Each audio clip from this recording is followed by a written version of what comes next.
Hello friends, welcome back to rapid revision 1.0। तो इस rapid revision की सीरीज में हम पूरे के पूरे सीए फाउंडेशन के बिजनेस लॉ को बहुत अच्छे से रिवाइज करने वाले हैं। एंड ऑलरेडी कॉन्ट्रैक्ट टेक के 7 यूनिट्स रिवाइज हो चुके हैं। जी हाँ दोस्तों, 7 unit already revise, done and dusted. अब हम स्टार्ट करने वाले हैं आज 8 unit, that is bailment. Okay, हम 8 यूनिट करने वाले हैं, वो है बेलमेंट। और बेलमेंट एक स्पेशल टाइप ऑफ कॉन्ट्रैक्ट है, हम सबको पता है। यूनिट 7, 8 और 9 तीनों यूनिट में हम स्पेशल काइंड ऑफ कॉन्ट्रैक्ट पढ़ते हैं। ठीक है, तो बेलमेंट स्टार्ट कर रहे हैं। पूरा का पूरा रिवीजन जो है मेरे हैंडमेड नोट से होगा। नोट्स पूरा का पूरा इंस्टीट्यूट के स्टडी मटेरियल के ऊपर बेस्ड है एंड बहुत ही कंसाइज तरीके से, लेकिन इंस्टीट्यूट की हर एक बात को इंक्लूड करके ये नोट्स बनाया गया है।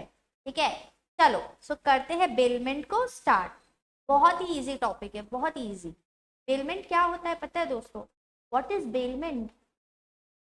नाम सुन के डर तो नहीं लग रहा ना? बिल्कुल मत डरिए, क्योंकि ये बहुत इजी कंसेप्ट है, बहुत इजी कंसेप्ट बेलमेंट। देखो, सबसे पहले कॉन्ट्रैक्ट अगर हो रहा है तो पार्टीज भी होगी जो कॉन्ट्रैक्ट करेगी, होगी ना? तो बेलमेंट में कितनी पार्टीज होती है दोस्तों? 2 पार्टीज होती है, एक होता है बेलर एंड दूसरा होता है बेली। ओके ओके ओके, तो 2 पार्टी तो होती है, बट इन लोग करते क्या है? तो करते क्या है वो मैं आपको अभी बताती हूँ। देखो, पेमेंट में क्या होता है ना, एक गुड्स होता है। ठीक है, गुड्स। गुड्स मतलब movable property, any kind of movable property. एक बेलर होता है और एक बेली होता है। ये बेलर जो रहता है ना, ये गुड्स जो है बेली को देता है किसी पर्पस के लिए, किसी पर्पस के लिए। और जैसे ही वो पर्पस फुलफिल हो जाता है, ये बेली उस गुड्स को जो है बेलर को वापस कर देता है, रिटर्न कर देता है। ठीक है, दिस इज ओनली बेलमेंट, यही है बेलमेंट। अब बहुत अच्छे से एग्जाम्पल लेते हैं। एक एग्जाम्पल लेते हैं, मान लो कि मेरा बहुत मन कर रहा है कि दिवाली में मैं क्या करूँ, एक सूट सिलवाऊँ अपने लिए। ठीक है, एक सलवार सूट सिलवाओ अपने लिए, दिवाली में मेरा मन है। तो मैं गई, ये मैं हूँ। ठीक है, ये मैं हूँ और ये जो है बुटीक वाली है जिसके पास मैं अपना सूट को लेके गई। नाउ अब मैं क्या करूंगी, एक गुड्स डिलीवर करूंगी बुटीक वाली के पास। वो गुड्स क्या है? एक फैब्रिक, कपड़ा डिलीवर करेंगे कि भाई ये कपड़ा ले, ये मीटर पीस जो भी रहता है वो कपड़ा ले, इससे तुम मेरे को सूट सिल के दे देना। तो मैं गई बुटीक वाली के पास फैब्रिक लेके, और मैंने बोला कि इससे जो है सूट सिल देना। और जब सूट सिला जाएगा ना, तो ये जो सूट सिलाने के बाद जो वो सूट है वो मेरे को क्या कर देना, रिटर्न कर देना। तो ये बेलमेंट ही तो है। यहाँ पे एक पर्सन है बेलर, जो कि क्या करता है, गुड्स की डिलीवरी करता है किसी पर्पस के लिए, बेली को गुड्स की डिलीवरी करके देता है। और जैसे ही वो पर्पस फुलफिल हो जाता है, बेली जो है वो गुड्स को वापस रिटर्न कर देता है बेलर को। दिस ओनली इज बेलमेंट, बस इतना ही है बेलमेंट। अब मेरे को एक चीज बताओ, इसमें एक चीज और है। मान लो कि मैं उसको बोल रही हूँ कि एक काम करना भैया, गुड्स जब आप मेरा सूट सिल दोगे ना, ये बुटीक वाली जो है, भैया नहीं बोलते दीदी, बुटीक वाली दीदी को मैं बोलूंगी कि दीदी जब आप मेरा सूट सिल दोगे ना, तो एक काम करना कि ये सूट जो है ना, एक काम करना, मेरी जो है फ्रेंड है, ठीक है, मेरी फ्रेंड है, उसको डिलीवर कर देना, मेरी फ्रेंड को ये सूट डिलीवर कर देना। तो ये जो बेली है ना, ये क्या करेगा पता है? इसके पास 2 ऑप्शन है। जब गुड्स बनेंगे तो या तो वो मेरे को डिलीवर कर दे, वापस से रिटर्न कर दे, या तो मेरे डायरेक्शन के अकॉर्डिंग किसी और को वो गुड्स क्या दे दे, रिटर्न दे दे उसको। ठीक है, तो इसको क्या बोलते हैं पता है? अदरवाइज डिस्पोज ऑफ करना। अदरवाइज डिस्पोज ऑफ करना, मेरे डायरेक्शन के अकॉर्डिंग मैंने उसको जो बोला, बेलर ने जो बोला उसके अकॉर्डिंग बेली क्या करेगा, किसी और पर्सन को भी गुड्स के डिलीवर कर सकता है। तो दिस ओनली इज बेलमेंट। तो इतना क्लियर है, तो आगे बढ़े क्या? देखो, तो ये तो हो गया बेलमेंट। देखो यहाँ पे लिखा है क्या होता है बेलमेंट। तो सबसे पहले होता है delivery of goods by one person to another, किसी पर्पस के लिए। और जब वो गुड्स जो पर्पस अकम्प्लिश हो जाता है ना, वो गुड्स रिटर्न कर देगा या अदरवाइज डिस्पोज ऑफ कर देगा। ठीक है, जैसे उसने बुटीक वाली ने मेरी फ्रेंड को दे दिया था गुड्स। तो दिस इज बेलमेंट। अब कितनी पार्टीज होती है? एक होता है बेलर, दूसरा होता है बेली। ठीक है, चलो इतना तो क्लियर हो गया कि बेलमेंट क्या होता है। अब आ जाओ देखते हैं एसेंशियल्स ऑफ अ बेलमेंट। एक बेलमेंट में क्या क्या कैरेक्टरिस्टिक होनी चाहिए, ठीक है। अपन याद है देखे थे यूनिट नंबर 1 में देखे थे कि एक वैलिड कॉन्ट्रैक्ट में क्या क्या चीजें होनी चाहिए, जिसमें हमने बहुत सारी मेमोरी टेक्निक यूज की थी। अब हम देखेंगे कि बेलमेंट जो कि एक कॉन्ट्रैक्ट है उसमें क्या क्या कैरेक्टरिस्टिक होनी चाहिए। देखो सबसे पहली चीज तो बेलमेंट के लिए क्या बोलता है भाई साहब, वो एक कॉन्ट्रैक्ट है, ठीक है, भले स्पेशल कॉन्ट्रैक्ट है लेकिन है तो कॉन्ट्रैक्ट ना। लेकिन एक चीज याद रखना, जब हम एक नॉर्मल कॉन्ट्रैक्ट की बात करते हैं ना, तो यूनिट नंबर 2 में मैंने आपको एक चीज बताई थी कि अगर कंसिडरेशन नहीं है तो कॉन्ट्रैक्ट नहीं बन पाएगा, नो कंसिडरेशन नो कॉन्ट्रैक्ट। लेकिन यूनिट 2 में मैंने ये भी बताया था कि कुछ कॉन्ट्रैक्ट ऐसे होते हैं जहाँ पे कंसिडरेशन का होना जरूरी नहीं है, उसमें से one of the contract is bailment. याद है दोस्तों, बेलमेंट में कंसिडरेशन का होना जरूरी नहीं है। आप लोग कमेंट सेक्शन में बताइए ऐसे और कौन कौन से कॉन्ट्रैक्ट है जहाँ पे कंसिडरेशन का होना जरूरी नहीं है। ओके चलो, तो बेलमेंट में कंसिडरेशन होना जरूरी नहीं है। तो फॉर एग्जाम्पल अगर मान लो मैं अपने दोस्त को गाड़ी दे रही हूँ अपनी, कि वो बोल रहा है कि यार अपनी गाड़ी देना, मेरी गाड़ी जो है पापा लेके चले गए, अपनी गाड़ी दे दे। मैंने उसको गाड़ी दे दी, वो लेके चले गया, तो क्या ये बेलमेंट है कि नहीं? बिल्कुल बेलमेंट है। क्यों बेलमेंट है पता है? क्योंकि यहाँ पे जो है, देखो यहाँ पे क्या हो रहा है पता है, बेलर है। क्या यहाँ पे बेलर है? हाँ मैं बेलर हूँ। क्या मेरा फ्रेंड बेली है? मेरा फ्रेंड बेली है। मैंने क्या उसको गुड्स की डिलीवरी की थी? बिल्कुल की थी मैंने गुड्स की डिलीवरी। क्या मैंने किसी पर्पस के साथ किया था गुड्स की डिलीवरी? बिल्कुल किया था। क्या वो पर्पस अकम्प्लिश हो जाएगा तो वो गुड्स मेरे को रिटर्न कर देगा? बिल्कुल रिटर्न कर देगा। और ये भी हमको पता है कि बेलमेंट में कंसिडरेशन का होना जरूरी नहीं है, तो ये एक बेलमेंट का कॉन्ट्रैक्ट है, अपने दोस्तों को गाड़ी देना। ओके चलो, तो बेलमेंट में पहला तो कॉन्ट्रैक्ट होना चाहिए, दूसरा डिलीवरी ऑफ गुड्स होनी चाहिए। ये तो हमको पता है, तभी अब जब हम गुड्स की डिलीवरी करेंगे तभी तो पर्पस अकम्प्लिश होगा ना। तो गुड्स की डिलीवरी होनी चाहिए। एक चीज याद रखना, गुड्स की डिलीवरी एक्चुअल डिलीवरी भी हो सकती है, मतलब हम क्या कर रहे हैं, फिजिकली वो गुड्स ले जाके अपने बेली को दे रहे हैं। मान लो मेरे को जो है अपने एक सोने का मेरे पास बिस्किट है, ठीक है, चलो एज्यूम करते हैं कि है मेरे पास एक सोने का बिस्किट है और उस बिस्किट से मेरे को नेकलेस बनवाना है। तो मैं क्या कर रही हूँ, एक्चुअली में वो बिस्किट ले जाके जो है जो भी गोल्ड स्मिथ है उसको दे रही हूँ ताकि वो मेरे लिए क्या करे, नेकलेस बनाए। So this is actual delivery. Now और क्या तरीके से हम डिलीवरी कर सकते हैं पता है? हम कंस्ट्रक्टिव तरीके से भी डिलीवरी कर सकते हैं। इसका क्या मतलब है? जैसे मेरी गाड़ी जो है कहीं और पे खड़ी थी, मान लो मैं अपने घर पे हूँ और मेरी गाड़ी जो है मेरे ऑफिस में खड़ी हुई है, चाबी मेरे पास घर पे है। मेरा दोस्त आया, बोलता है कि यार अपनी गाड़ी की चाबी दे दे जल्दी से, मेरे को एक जगह जाना है। मैंने बोला कि ये ले चाबी, ठीक है। तो उसको चाहिए थी मेरी गाड़ी, बट मैंने गाड़ी की डिलीवरी कैसे की? चाबी देके। तो जब आप किसी और गुड्स की डिलीवरी कोई छोटी चीज को देके करते हैं, that is known as constructive delivery, ठीक है। इसको क्या बोला जाता है? कंस्ट्रक्टिव डिलीवरी बोला जाता है। तो अब चाबी दे दिया, इसका मतलब तो यही हो गया ना कि उसको मैंने गाड़ी दे दिया, तो that is constructive delivery. Okay, अब देखो बेलमेंट क्यों होता है? किसी पर्पस की वजह से होता है। कोई पर्पस की वजह से तो हम एक पर्सन दूसरे पर्सन को गुड्स देगा ना। जैसे मैंने जो है अपने दोस्त को गुड्स दिया, ठीक है, एक पर्पस से कि वो कहीं लेके जाए। मैंने जो है बुटीक वाली को एक फैब्रिक दिया ताकि वो मेरे को सूट सिल के वापस दे। तो हर चीज क्यों हो रही है? किसी पर्पस की वजह से। देन फोर्थ पॉइंट जो एसेंशियल कैरेक्टरिस्टिक है that is possession. Fourth point बोलता है पोजेशन। देखो जब हम बेलमेंट कर रहे हैं ना, तो वो गुड्स जो है उसका पोजेशन एक पर्सन के पास से दूसरे पर्सन के पास जाना चाहिए, ठीक है, तभी वो एक वैलिड बेलमेंट कहलाएगा। तो change of possession that is very important factor for a bailment, ठीक है। अच्छा मेरे को एक चीज बताओ, जब हम जब हम क्या करते हैं, बैंक में जो है पैसा जमा करते हैं, ठीक है, तो क्या वो बेलमेंट है? क्या वो बेलमेंट है?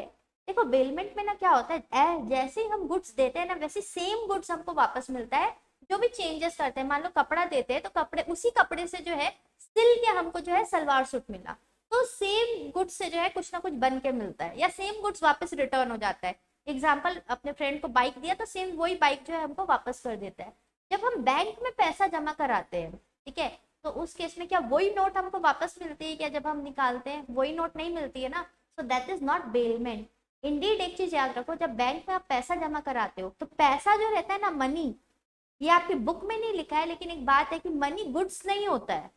मनी गुड्स नहीं होता है, तो वैसे भी जब वो गुड्स नहीं है ना तो उसके ऊपर बेलमेंट वैसे भी नहीं लगेगा। बुक में क्या रीजन दिया है पता है? बुक में ये रीजन दिया है कि जब हम पैसा जमा कराते हैं और उसको जब वापस निकालते हैं तो सेम करेंसी नहीं मिलती, बट लेकिन वो तो एक सेकेंडरी बात है। पहली बात तो ये है कि मनी गुड्स ही नहीं है तो उसके ऊपर बेलमेंट कैसे लगेगा, ठीक है। अच्छा मेरे को एक चीज बताओ, हम जो है बहुत बार पता है अपने लॉकर जो है बैंक लॉकर में पैसा सॉरी ज्वेलरी रखते हैं, बैंक लॉकर में ज्वेलरी रखते हैं हम, तो क्या ये ज्वेलरी रखना बैंक लॉकर में एक बेलमेंट होता है क्या? नहीं, नो, ये बेलमेंट नहीं है। क्योंकि बेलमेंट में क्या होता है पता है, किसी पर्पस से हम गुड्स किसी और को देते हैं, बट यहाँ पे पता है क्या है, यहाँ पे पूरा का पूरा कंट्रोल हमारे पास ही है, क्योंकि चाबी जो रहती है ना लॉकर की वो हमारे पास ही रहती है। तो जब गुड्स के ऊपर पूरा कंट्रोल आपका ही है तो फिर वो बेलमेंट नहीं रहेगा, ठीक है। भले वो गुड्स आप कहीं भी रखो लेकिन चाबी तो आपके पास है ना, तो वो जो सिचुएशन है दैट इज नॉट बेलमेंट। इसके अलावा मान लो कि अगर आप अपने सर्वेंट को, ठीक है, मान लो कि आप अपनी दुकान में अपने सर्वेंट को बैठा के गए हो, तो क्या ये बोलेंगे कि ये बेलमेंट है? क्या ये बोलेंगे कि गुड्स जो है अभी किसी और के पास ट्रांसफर हो गए हैं किसी पर्पस के लिए? नहीं ना। अगर सर्वेंट को आप अगर कोई गुड्स दे रहे हैं, सर्वेंट आपकी शॉप में बैठा है, दैट इज नॉट बेलमेंट, वो बेलमेंट नहीं होता है। क्यों नहीं होता है पता है? मान लो कि अगर उस टाइम पे जहाँ पे जब सर्वेंट बैठा है अगर आग लग गई उस जगह पे, तो जिम्मेदारी किसकी रहेगी? आप ही की रहेगी। तो जब सब रिस्क आपका है, पोजेशन कुछ ट्रांसफर हुआ नहीं है, तो क्या हम उसको बेलमेंट बोले? नहीं, वो बेलमेंट नहीं कहलाएगा, ठीक है। तो बेलमेंट में क्या होता है, पोजेशन ट्रांसफर होती है from one person to another किसी पर्पस के लिए। अगर पूरा कंट्रोल आप ही के पास है गुड्स का, तो उस केस में वो बेलमेंट नहीं कहलाएगी, ओके। चलो लास्ट कैरेक्टरिस्टिक, तो देखो लास्ट एसेंशियल कैरेक्टरिस्टिक जो है that is return of goods. Return of goods, as soon as आपका क्या हो गया, आपका पर्पस अकम्प्लिश हो गया, तो गुड्स को क्या कर दो, बेली को क्या करना चाहिए, गुड्स रिटर्न कर देना चाहिए ना, या फिर गुड्स को क्या कर देना चाहिए, अदरवाइज डिस्पोज ऑफ कर देना चाहिए। तो ये है पूरा का पूरा बेलमेंट का कॉन्ट्रैक्ट। गुड्स बेलर बेली को देता है किसी पर्पस के लिए, पर्पस पूरा हो गया, गुड्स वापस रिटर्न होगा या अदरवाइज डिस्पोज ऑफ हो जाएगा, ओके। अगर ये क्लियर है तो क्या हम ये पढ़ना स्टार्ट करें, what are the types of bailment, bailment कितने टाइप के होते हैं। चलो पहले तो अपन एग्जाम्पल देखते हैं, ठीक है। पहले हम क्या देखेंगे, सबसे पहले कितने टाइप का होता है वो बाद में देखेंगे, हम सबसे पहले एक एग्जाम्पल देखते हैं। ये मैं हूँ, ठीक है, ये मैं हूँ और मेरे को जाना है अपने घर में ताला लगा के कहीं पे घूमने, ठीक है। बट दिक्कत यह है कि इसी टाइम ही मेरी जो हाउस हेल्प है वो घर आके जो है काम करके जाना चाहती है। तो मैं क्या कर रही हूँ, अपने घर की जो की है उसकी डिलीवरी कर रही हूँ, उस वो की जो है मैं किसको दे रही हूँ, अपनी नेबर को दे रही हूँ, ओके। मैं की अपनी नेबर को दे रही हूँ, क्यों दे रही हूँ, ताकि वो क्या करे, ये की को मेरी मेड को दे दे, या फिर अगर मेरी मेड के आने के पहले मैं आ गई तो मेरे को वो क्या करे, रिटर्न कर दे। तो यहाँ पे देखो क्या एक गुड्स का इन्वॉल्वमेंट है, हाँ है। क्या कोई पर्पस है यहाँ पे, बिल्कुल है। क्या वो पर्पस फुलफिल हो जाएगा तो गुड्स वापस रिटर्न हो जाएगा, क्या हो जाएगा। सो क्या ये बेलमेंट है, हाँ बेलमेंट है। और मैंने आपको बताया कि बेलमेंट में कंसिडरेशन का होना जरूरी नहीं है, तो ये एक बेलमेंट है। बट ये बेलमेंट किसके फायदे के लिए, क्या ये बेलर के फायदे के लिए है या फिर ये बेली के फायदे के लिए? तो यहाँ पे किसको फायदा मिल रहा है, मेरे को, और मैं कौन हूँ, बेलर। तो बेलमेंट ऐसी भी हो सकती है जिसमें सिर्फ बेलर को फायदा मिले, तो this is first variety of bailment, okay. एक बेलमेंट ऐसी भी हो सकती है जिसमें जो है बेली को फायदा हो। मैं आपको एक बता रही हूँ, बाकी सब आप लोग एक एक ऐसा एग्जाम्पल कमेंट सेक्शन में बताइए जो आपके दिमाग में आ रहा है, ओके। चलो तो यहाँ पे क्या हो रहा है, मैं हूँ और मेरी एक फ्रेंड है, मान लो मेरी एक फ्रेंड है दीपिका, ठीक है। अब दीपिका को जो है मेरी स्कूटी चाहिए, दीपिका को मेरी स्कूटी चाहिए। वो आई और मेरे को बोलती है कि यार थोड़ी सी देर मेरे को अपनी जो है गाड़ी दे, मेरे को कुछ काम है। मैंने क्या किया, वो स्कूटी जो है दीपिका को दे दिया। तो स्कूटी एक गुड्स होता है, बिल्कुल होता है। गुड्स की डिलीवरी हो गई, हो गई। क्या कोई पर्पस के लिए हुई क्या गुड्स की डिलीवरी, हाँ। क्या वो पर्पस पूरा हो जाएगा तो गुड्स वापस रिटर्न मिल जाएंगे क्या, हाँ मिल जाएंगे। तो क्या ये बेलमेंट है क्या, हाँ ये बेलमेंट है। बट ये किसके बेनिफिट के लिए है, this is only for the benefit of bailee. Bailee कौन होता है? जिसको गुड्स मिलता है किसी पर्पस की वजह से, वो होता है बेली। तो क्या ये सिर्फ बेली के फायदा के लिए है क्या? हाँ। तो बेलमेंट ऐसी भी हो सकती है जिसमें सिर्फ बेलर को फायदा हो, बेलमेंट ऐसी भी हो सकती है जिसमें सिर्फ बेली को फायदा हो, बेलमेंट ऐसी भी हो सकती है जिसमें दोनों को फायदा हो। दोनों को फायदा किस बेलमेंट में होगा? मान लो कि मैंने गुड्स जो है, अपने कपड़े जो है, फैब्रिक दिए सिलने के लिए बुटीक वाली को, तो जब बुटीक वाली को मैंने डिलीवर किया गुड्स, तो फायदा किसको होगा? क्या मेरे को फायदा होगा या उसको फायदा होगा या दोनों को होगा? दोनों को होगा ना। मेरे को मेरा कपड़ा जो है वापस सिल के मिलेगा, उसको क्या मिलेगा? पैसा मिलेगा। सो दोनों को फायदा मिल रहा है, म्यूचुअल बेनिफिट। तो पता है on the basis of benefits, on the basis of benefits 3 type की बेलमेंट होती है। पहला जिसमें सिर्फ एक्सक्लूसिव बेनिफिट ऑफ बेलर होता है, सिर्फ बेलर को पूरा फायदा मिलता है। दूसरा for the exclusive benefits of belly, सिर्फ बेली को फायदा हो रहा है। तीसरे में दोनों को फायदा हो रहा है, फॉर म्यूचुअल बेनिफिट्स। चलो आप लोगों के लिए एक और एग्जांपल। मेरी वॉच काम नहीं कर रही है, मैंने क्या किया? उसको बनवाने के लिए दिया, तो यहाँ पे दोनों को फायदा हो रहा है ना। अगले पार्टी को क्या मिल रहा है? अगले पार्टी को पैसा मिल रहा है। मेरे को क्या मिल रहा है? मेरी घड़ी वापस बन के मिल जाएगी। So this is for mutual benefit. Okay, अब ऐसे बहुत सारे एग्जाम्पल्स आप लोग बताएंगे मेरे को कॉमेंट सेक्शन में, जिसमें म्यूचुअल बेनिफिट्स के लिए काम हो रहा है। ओके, चलो अब आ जाते हैं आगे। On the basis of reward, reward के बेसिस में। अरे ये तो अब हमारे लिए बहुत चिल्लर हो गया है मैम। हो सकता है बेलमेंट में रिवॉर्ड हो, यहाँ पे रिवॉर्ड है, हो सकता है बेलमेंट में रिवॉर्ड हो सकता है बेलमेंट में रिवॉर्ड ना हो। अगर बेलमेंट में रिवॉर्ड है मतलब दोनों पार्टी को फायदा मिल रहा है। एग्जाम्पल, जब मैं घड़ी ठीक करने दे रही थी, दोनों पार्टी को फायदा मिल रहा था। That is example of non gratuitous bailment, non gratuitous bailment. और वो बेलमेंट जिसमें जो है हम फ्री ऑफ चार्ज कुछ करते हैं किसी के लिए, जहाँ पे पैसा चार्ज नहीं होता है, that is known as gratuitous bailment, that is known as gratuitous bailment. तो अभी 2 एग्जाम्पल जो मैंने बताया कि नेबर के पास चाबी देके गई, वो मेरे से पैसा तो नहीं चार्ज कर रही चाबी लेने का, दैट इज ग्रेट्यूटस बेलमेंट। ओके, के अलावा मान लो मेरी फ्रेंड मेरी गाड़ी लेके गई, तो वो क्या मेरे को पैसा दे रही है क्या? नहीं। This is an example of gratuitous bailment. तो ग्रेट्यूटस बेलमेंट में रिटर्न में जो है आपको कंसिडरेशन तो नहीं मिलती, सिर्फ ग्रेटिट्यूड मिलता है, थैंक यू मिलता है, उसके अलावा और कुछ नहीं मिलता। नॉन ग्रेट्यूटस बेलमेंट में आपको जो है कुछ बेनिफिट मिलता है। ठीक है, तो ये है on the basis of reward. आगे बढ़े, चलो तो आगे बढ़ जाते हैं। अब आ जाओ, हम पता है यहाँ पे क्या देखने वाले हैं? हम अब देखने वाले हैं ड्यूटीज ऑफ बेलर। बेलर की ड्यूटीज क्या होती है? फिर इसके बाद हम क्या देखेंगे पता है? ड्यूटीज ऑफ बेली, बेली की ड्यूटी क्या होती है। फिर हम ये भी देखने वाले हैं राइट्स ऑफ बेलर क्या होते हैं।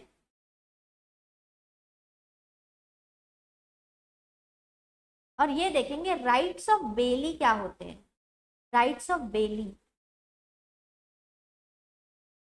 ठीक है, एक चीज याद रखना, जो बेलर का ड्यूटी है ना वो बेली का राइट्स होता है। जो बेलर की ड्यूटी है वो बेली का राइट्स होता है, और जो बेली की ड्यूटी है ना वो बेलर का राइट होता है, वो बेलर का राइट होता है। कैसे होता है बताओ आपको जल्दी से? चलो एक एक करके हम स्टडी करेंगे ना, तो आपको बहुत अच्छे से ये बात समझ में आने लग जाएगी। तो पहला ड्यूटी, बेलर की पहली ड्यूटी है disclose known facts. Disclose known facts, इसका क्या मतलब है पता है? देखो मैंने अपनी फ्रेंड दीपिका को जो है अपनी गाड़ी दी, ठीक है, और मेरे को पता था ये गाड़ी का ब्रेक है फेल, तो क्या ये मेरी जिम्मेदारी है कि नहीं उसको बताना कि भाई तू गाड़ी लेके जा रही है बट देख ले गाड़ी का ब्रेक फेल है। बट मैंने तो जो है मैंने सोचा चल यार जाने दे, अच्छा है, उसको जो है लग जाएगी, मेरे को तो मजा आ जाएगा। तो क्या यहाँ पे मेरी ऊपर जिम्मेदारी आएगी कि नहीं, कि जो नुकसान हो रहा है बेली को मेरी वजह से, वो नुकसान मुझे बियर करना पड़ेगा? हाँ आएगी। ठीक है, तो अगर मेरे को पता है कि इस मेरे प्रोडक्ट में कोई दिक्कत है, तो मेरे को जो है बेली को बता देना चाहिए। आप देखो एक केस ये है, ये तो चलो हो गया अपना ग्रेट्यूटस बेलमेंट की कहानी। ग्रेट्यूटस बेलमेंट कि मेरे को पता है कि मेरी गाड़ी में इशू है, तो मेरे को वो नोन फैक्ट जो है बता देना चाहिए था, मैंने नहीं बताया, उसकी वजह से मेरी फ्रेंड का एक्सीडेंट हो गया, तो मेरे को बियर करना पड़ेगा, जो भी एक्सपेंस है उसको जो लगी, उसको ठीक करवाने का खर्चा, ये सब मेरे को बियर करना पड़ेगा। ये तो ठीक है, लेकिन अगर मान लो, ये तो फर्स्ट केस है, सेकेंड केस है कि कि मेरे को पता ही नहीं था कि मेरी गाड़ी में कोई दिक्कत है। ये मेरे को नहीं पता था, जेन्युइनली नहीं पता था कि गाड़ी का ब्रेक फेल है। और ग्रेट्यूटस बेलमेंट है, ग्रेट्यूटस बेलमेंट है, पैसा चार्ज नहीं हो रहा है, मुझे नहीं पता था गाड़ी में कोई दिक्कत है और मैंने उसको गाड़ी दे दिया। तो अब बताओ, अब उसका एक्सीडेंट होगा तो मेरी जिम्मेदारी होगी कि नहीं? अरे बिल्कुल नहीं होनी चाहिए। क्यों नहीं होनी चाहिए पता है? क्योंकि मेरी गलती थी क्या? मैंने तो पैसा भी चार्ज नहीं किया, मैंने तो इंसानियत के नाते उसको गाड़ी दे दी, तो यहाँ पे मेरी गलती भी नहीं है, मैंने जानबूझ के कुछ नहीं छुपाया।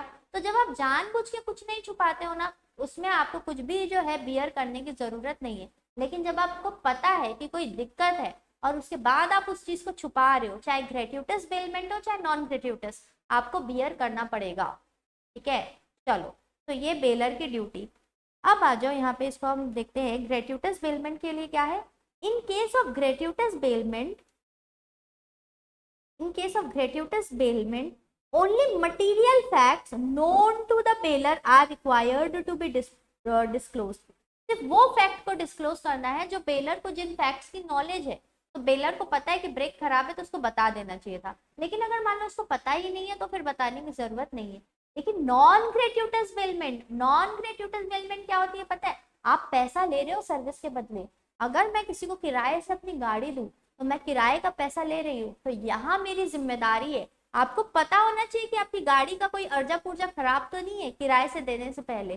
तो अगर आपको पता हो चाहे नहीं, अगली पार्टी को कोई मतलब नहीं है। अगर आपकी वजह से अगली पार्टी को कुछ भी नुकसान होगा तो वो नुकसान कौन बियर करेगा? बेलर ही बियर करेगा। तो ग्रेट्यूटस बेलमेंट में आप फ्री में किसी को कुछ नहीं दे रहे हो, आप पैसा ले रहे हो। तो जब आप पैसा ले रहे हो ना, तो आपका सामान भी कैसा होना चाहिए? टिप टॉप होना चाहिए। अदरवाइज जो भी नुकसान होगा वो आपको बियर करना पड़ेगा, आपको मतलब बेलर को। ओके, चलो आगे बढ़े। अब देखो, अब देखते हैं सेकेंड ड्यूटी ऑफ बेलर। ठीक है, सेकेंड ड्यूटी ऑफ बेलर क्या है? उसको नेसेसरी एक्सपेंस बियर करने पड़ेंगे, नेसेसरी एक्सपेंस बियर करने पड़ेंगे। ठीक है, यहाँ पे भी दो टाइप ऑफ बेलमेंट, पहला है ग्रेट्यूटस बेलमेंट, दूसरी है नॉन ग्रेट्यूटस बेलमेंट। ठीक है, ये भी सिर्फ लॉजिक से समझेंगे। सुनो, एक केस लेते हैं ग्रेट्यूटस बेलमेंट और उसमें हम एक्सपेंसेस इंक्लूड करेंगे। ठीक है, अब ग्रेट्यूटस बेलमेंट देखते हैं।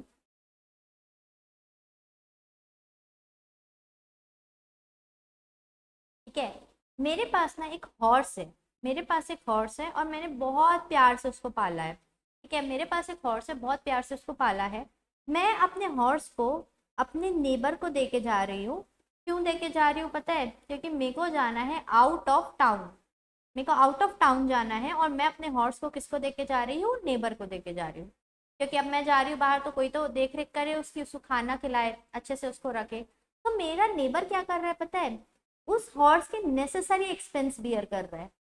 मतलब उसको खाना पिलाने का खर्चा, ठीक है, उसको खाना पिलाना तो करना पड़ेगा ना, पूरा घास वास खिला रहा है, अच्छे से चने खिला रहा है, तो ये नेसेसरी एक्सपेंस बियर कर रहा है।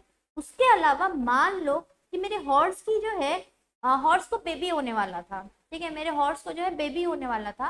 तो जब उसको बेबी होने वाला है तो उसमें मेडिकल खर्चा तो लगेगा ना, तो एक्स्ट्रा ऑर्डिनरी खर्चा भी करना पड़ रहा है उसको, तो एक्स्ट्रा ऑर्डिनरी एक्सपेंस भी करना पड़ रहा है।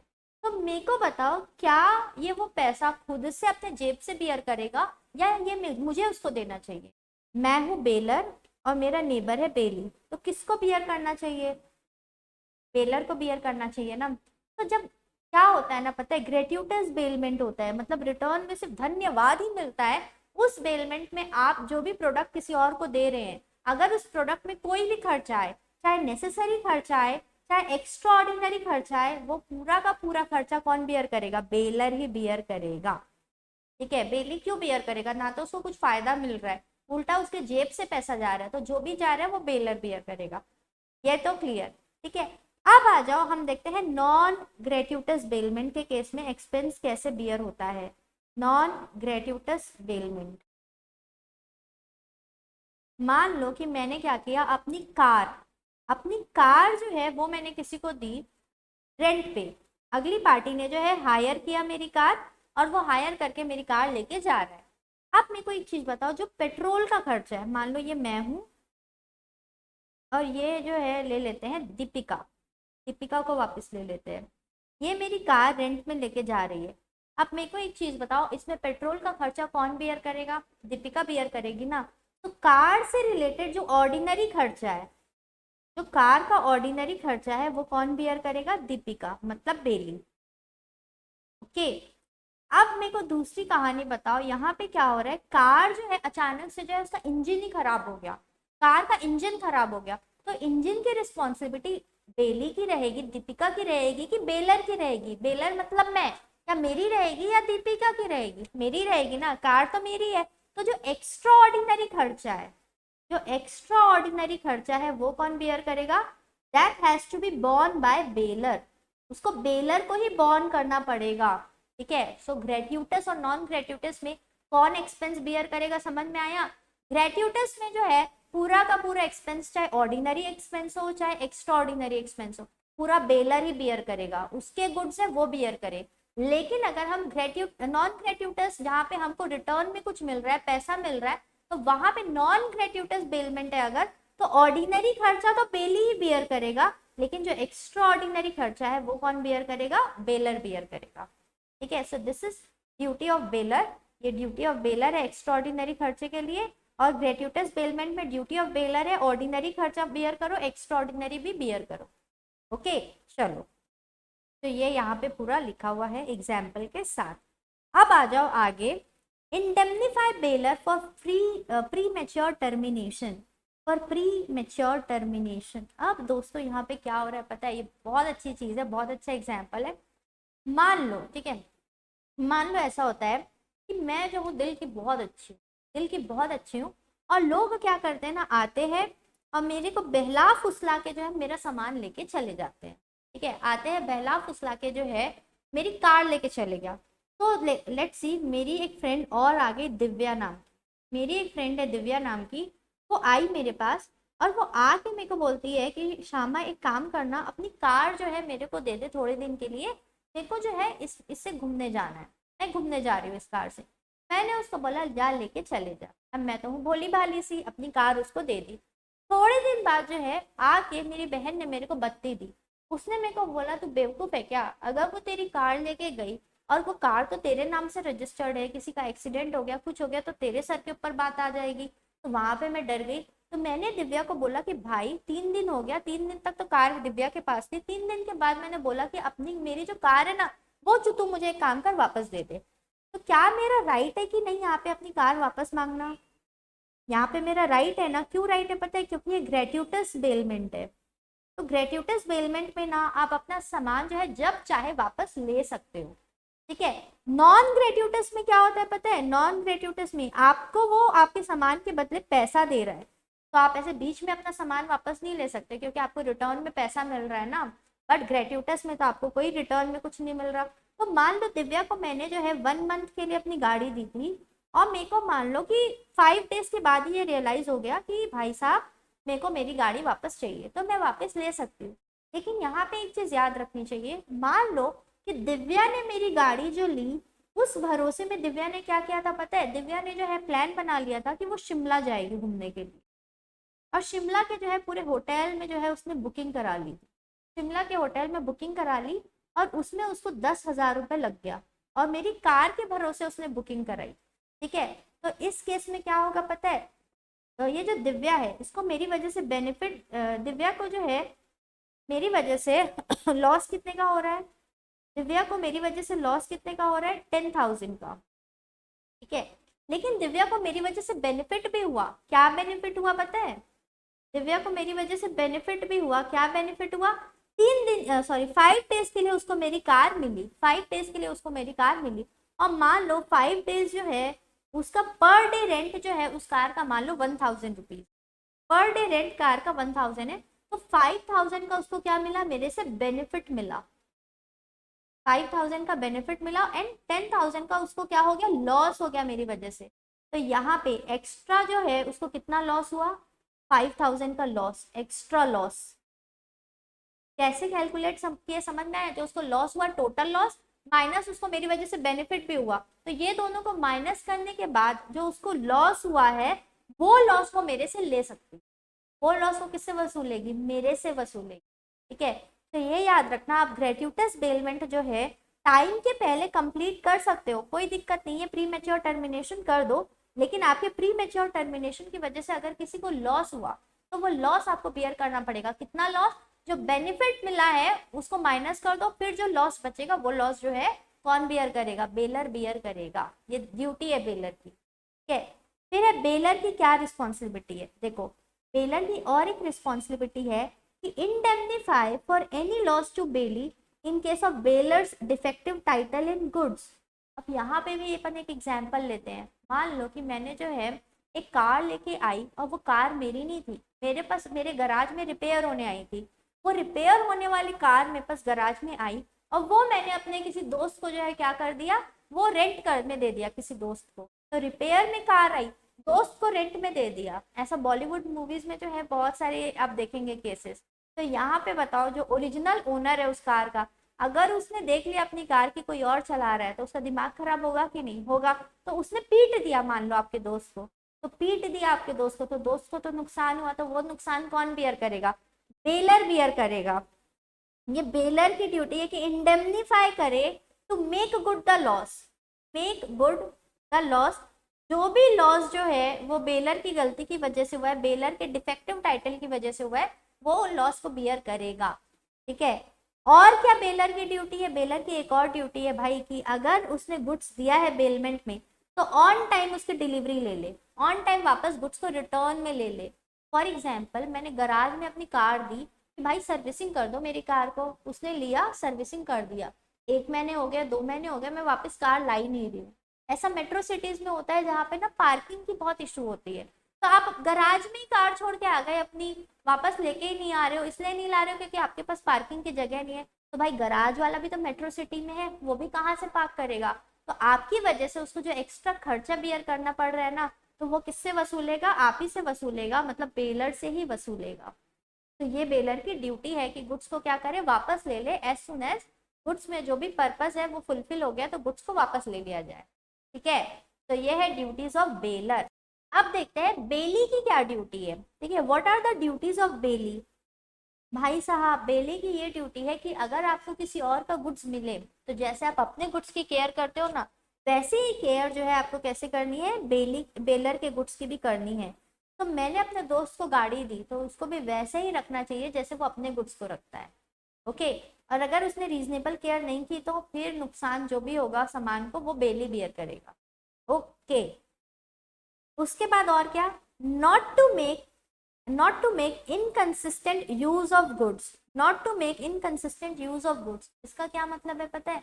मैंने जो है अपने दोस्त को गाड़ी दी, मेरे को उसके ऊपर दया आ गई, भाई ये गाड़ी मांग रहा है, इसको जरूरत है, मैंने गाड़ी दे दी, फ्री में दे दी। वो बंदे ने ले जाके मेरी गाड़ी गिरवी में रखवा दी। उसने क्या किया? जो पर्पस के लिए दिया था गुड्स उसमें यूज किया कि इनकंसिस्टेंट यूज कर दिया, इनकंसिस्टेंट यूज कर दिया। तो उसकी वजह से मेरे को जो नुकसान होगा, बेलर को जो भी नुकसान होगा, वो कौन बियर करेगा? वो बेली बियर करेगा, ओके। चलो, इसमें एक और एग्जांपल लिया है। मान लो कि मैंने आपको अपनी कार दी, ट्रैवल टू पुणे, पुणे जाने के लिए अपनी कार दी, आप जाके शिमला मनाली घूम के आ रहे हैं। भाई साहब, कार तो आपको पुणे के लिए दी थी, आप कहीं और चले गए, तो उसमें कौन बियर करेगा अगर कुछ उल्टा सीधा हो गया? तो ये बियर करेगा बेली, ये बेली की ड्यूटी है, ओके। अब बेली की और क्या ड्यूटी है, ठीक है। बेली की और क्या ड्यूटी है? Not to mix the goods, goods की मिक्सिंग ना करे। मान लो कि बेली जो है, बेली की जो है एक डेयरी है,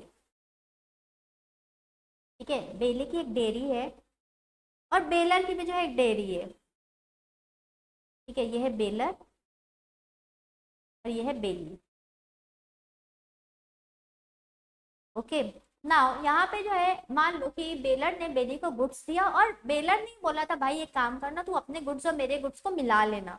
तो उस केस में अगर बेली जो है गुड्स को मिला देता है, मान लो मिल्क दिया गया था और बेलर ने बोला कोई दिक्कत नहीं है, मिला लेना यार दूध, दूध को फिर अपन जो है बाद में प्रोपोर्शनेटली बांट लेंगे। मान लो इसने 10 किलो दूध, 10 लीटर दूध दिया था और इसके 20 लीटर थे, दोनों मिलके टोटल कितने हो गए? 30 लीटर। तो 30 लीटर को बाद में इक्वल डिवाइड कर लेंगे, 10 लीटर और 10 लीटर, 10 लीटर और 20 लीटर।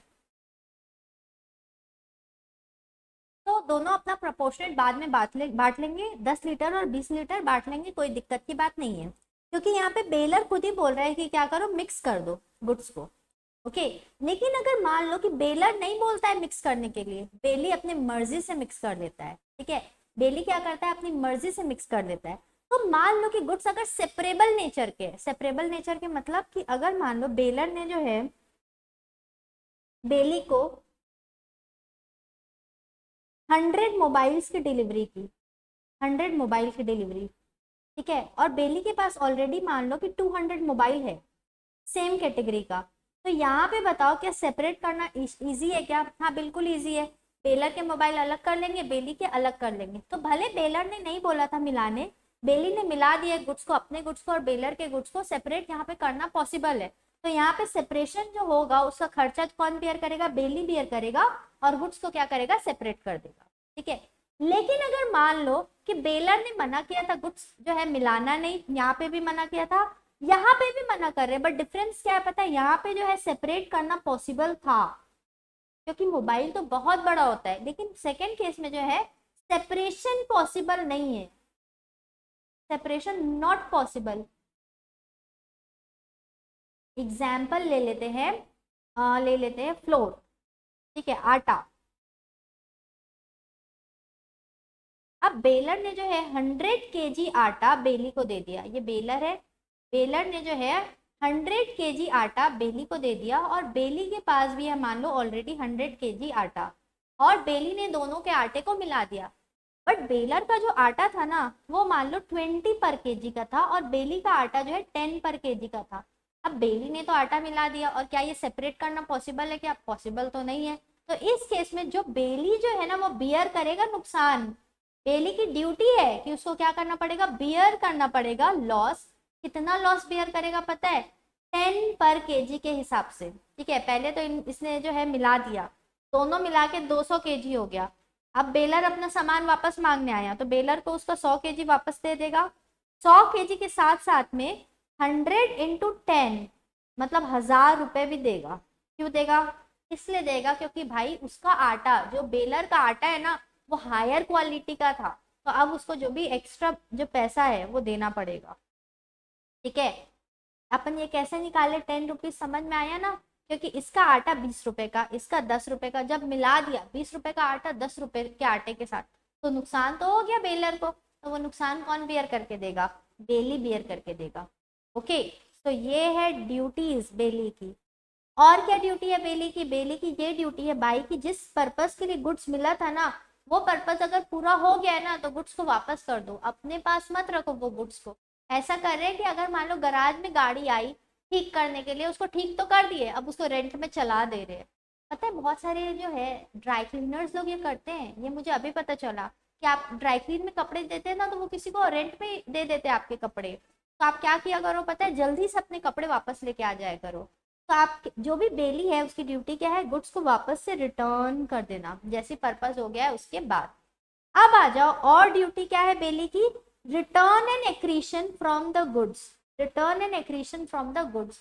मान लो कि मैंने जो हॉर्स दिया था अपने नेबर को, ठीक है, मैं बाहर जा रही थी, उस हॉर्स को बेबी हो गया, तो क्या मेरा नेबर सिर्फ मेरे हॉर्स को रिटर्न करेगा कि उसके बेबी को रिटर्न करेगा?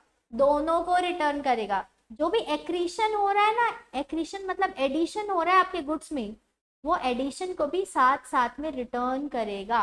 ओके, चलो उसके बाद क्या है?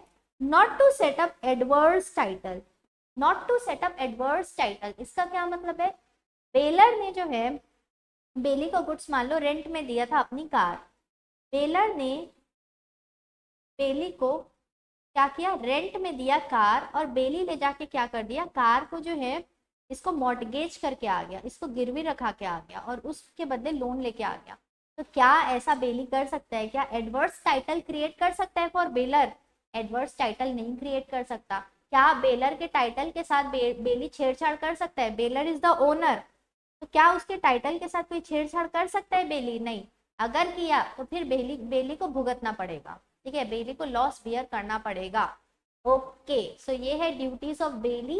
क्या है ड्यूटीज? जल्दी से रिपीट करे, देखो जल्दी से। बेली की ये ड्यूटी है कि भाई जैसे तू अपने गुड्स की केयर करता है ना वैसे बेलर के गुड्स की भी केयर कर। और क्या ड्यूटी है? कोई इनकंसिस्टेंट यूज मत कर लेना बेलर के गुड्स के साथ, जो पर्पस के लिए आपको गुड्स दिया गया है सिर्फ उसी पर्पस के लिए यूज करना। ओके, क्या अपने गुड्स के साथ मिक्स कर देगा तो चलेगा, अगर बेलर बोल रहा है मिक्स कर दे तो कोई दिक्कत नहीं है, लेकिन बेलर ने मना किया है तो फिर आप मिक्स मत करो, और आपने मिक्स अगर कर दिया है ना तो फिर गुड्स को अलग करवाओ, और जो भी अलग कराने का खर्चा है वो भी आप ही बियर करोगे। और अगर मान लो गुड्स अलग ही नहीं हो पा रहे हैं तो ऐसे गुड्स है, मान लो मिल्क है, आपने अपना मिल्क और जो बेली का मिल्क, बेली ने अपना मिल्क और बेलर का मिल्क को मिला दिया एक साथ, तो क्या अब उसको सेपरेट करना पॉसिबल है? नहीं। तो जो भी नुकसान होगा बेलर को इस वजह से वो कौन बियर करेगा? बेली बियर करेगा। ओके, देन और क्या है duty? Return the goods, goods को वापस कर दो, जैसे पर्पस हो गया गुड्स को वापस कर दो। गुड्स में कोई एडिशन हो गया है, हमारी गाय को बछड़ा हो गया है या हॉर्स का बेबी हो गया है, तो वो बेबी के साथ में जो है रिटर्न करना पड़ेगा हॉर्स को। और लास्ट है, कोई एडवर्स टाइटल क्रिएट नहीं करना है फॉर द बेलर। ओके, चलो, so duties of bailor, duties of bailee completed. ठीक है, दो चीज हम कर चुके हैं। The first is duties of bailor and second is duties of bailee. क्या मैंने आपको बताया कि ड्यूटीज ऑफ बेलर जो रहता है that is rights of Bailey, and duties of बेली जो है that is rights of baler. कैसे होगा देखना है? चलो देखते हैं, आ जाओ राइट्स ऑफ बेलर देखते हैं। राइट्स ऑफ बेलर बोले तो ड्यूटीज ऑफ बेली, बेली की ये ड्यूटी रहेगी तभी तो बेलर का राइट बनेगा ना। ठीक है, चलो कैसे? तो पहली राइट है बेलर की, right to terminate the bailment, bailment को जब चाहे बेलर टर्मिनेट कर सकता है अगर उसको लग रहा है कि जो बेलर बेली है ना वो इनकंसिस्टेंट यूज कर रहा है गुड्स का। ठीक है, मैंने अपने दोस्त को गाड़ी दी, अपनी कार दी, ठीक है, कि वो चलाएगा कार और वो लेके जाएगा, क्योंकि उसके पास लाइसेंस है, वो 18+ है, उसके पास लाइसेंस है, इसलिए मैंने उसको दिया। अब मैं देख रही हूँ कि वो अपने छोटे भाई को दे दिया है कार चलाने, 12 साल के लड़का है छोटा भाई उसका, उसको कार दे दिया है, तो क्या वो कंसिस्टेंट यूज कर रहा है कि इनकंसिस्टेंट यूज कर रहा है? इनकंसिस्टेंट यूज कर रहा है ना, तो मैं क्या अपनी बेलमेंट को टर्मिनेट कर सकती हूँ, खत्म कर सकती हूँ? बिल्कुल कर सकती हूँ। ठीक है, तो यहाँ पे क्या लिखा है देखो, अ contract of bailment is voidable at the option of the baler, baler जब चाहे अपनी बेलमेंट को टर्मिनेट कर सकता है अगर उसको ये लग रहा है कि जो बेली है वो गुड्स के साथ क्या कर रहा है? इनकंसिस्टेंट यूज कर रहा है तो। ओके, चलो सेकेंड, सेकेंड राइट क्या है बेलर का? सेकेंड राइट है कि जब उसकी मर्जी हो वो अपने गुड्स को क्या कर ले? वापस मांग ले। ऊपर पड़ा था ना, बेली की ड्यूटी क्या है? बेलर के गुड्स को वापस करो, जैसी पर्पस हो गया वापस करो। तो यहाँ पे बेलर का राइट है कि जैसे ही आपने पर्पस पूरा कर दिया ना तो गुड्स वापस मिल जाना चाहिए। तो right to demand back the goods. Okay, चलो आगे, rights to file a suit against wrong doer, wrong doer case करना। अगर मान लो बेली ने आपके गुड्स को लेके चले गया और उसके साथ इनकंसिस्टेंट यूज कर रहा है, गलत यूज कर रहा है, किसी को बेच दिया है, तो जिसको भी बेचा है क्या आप उसके खिलाफ केस कर सकते हो? बिल्कुल कर सकते हो। क्या बेली के खिलाफ केस कर सकते हो? बिल्कुल कर सकते हो।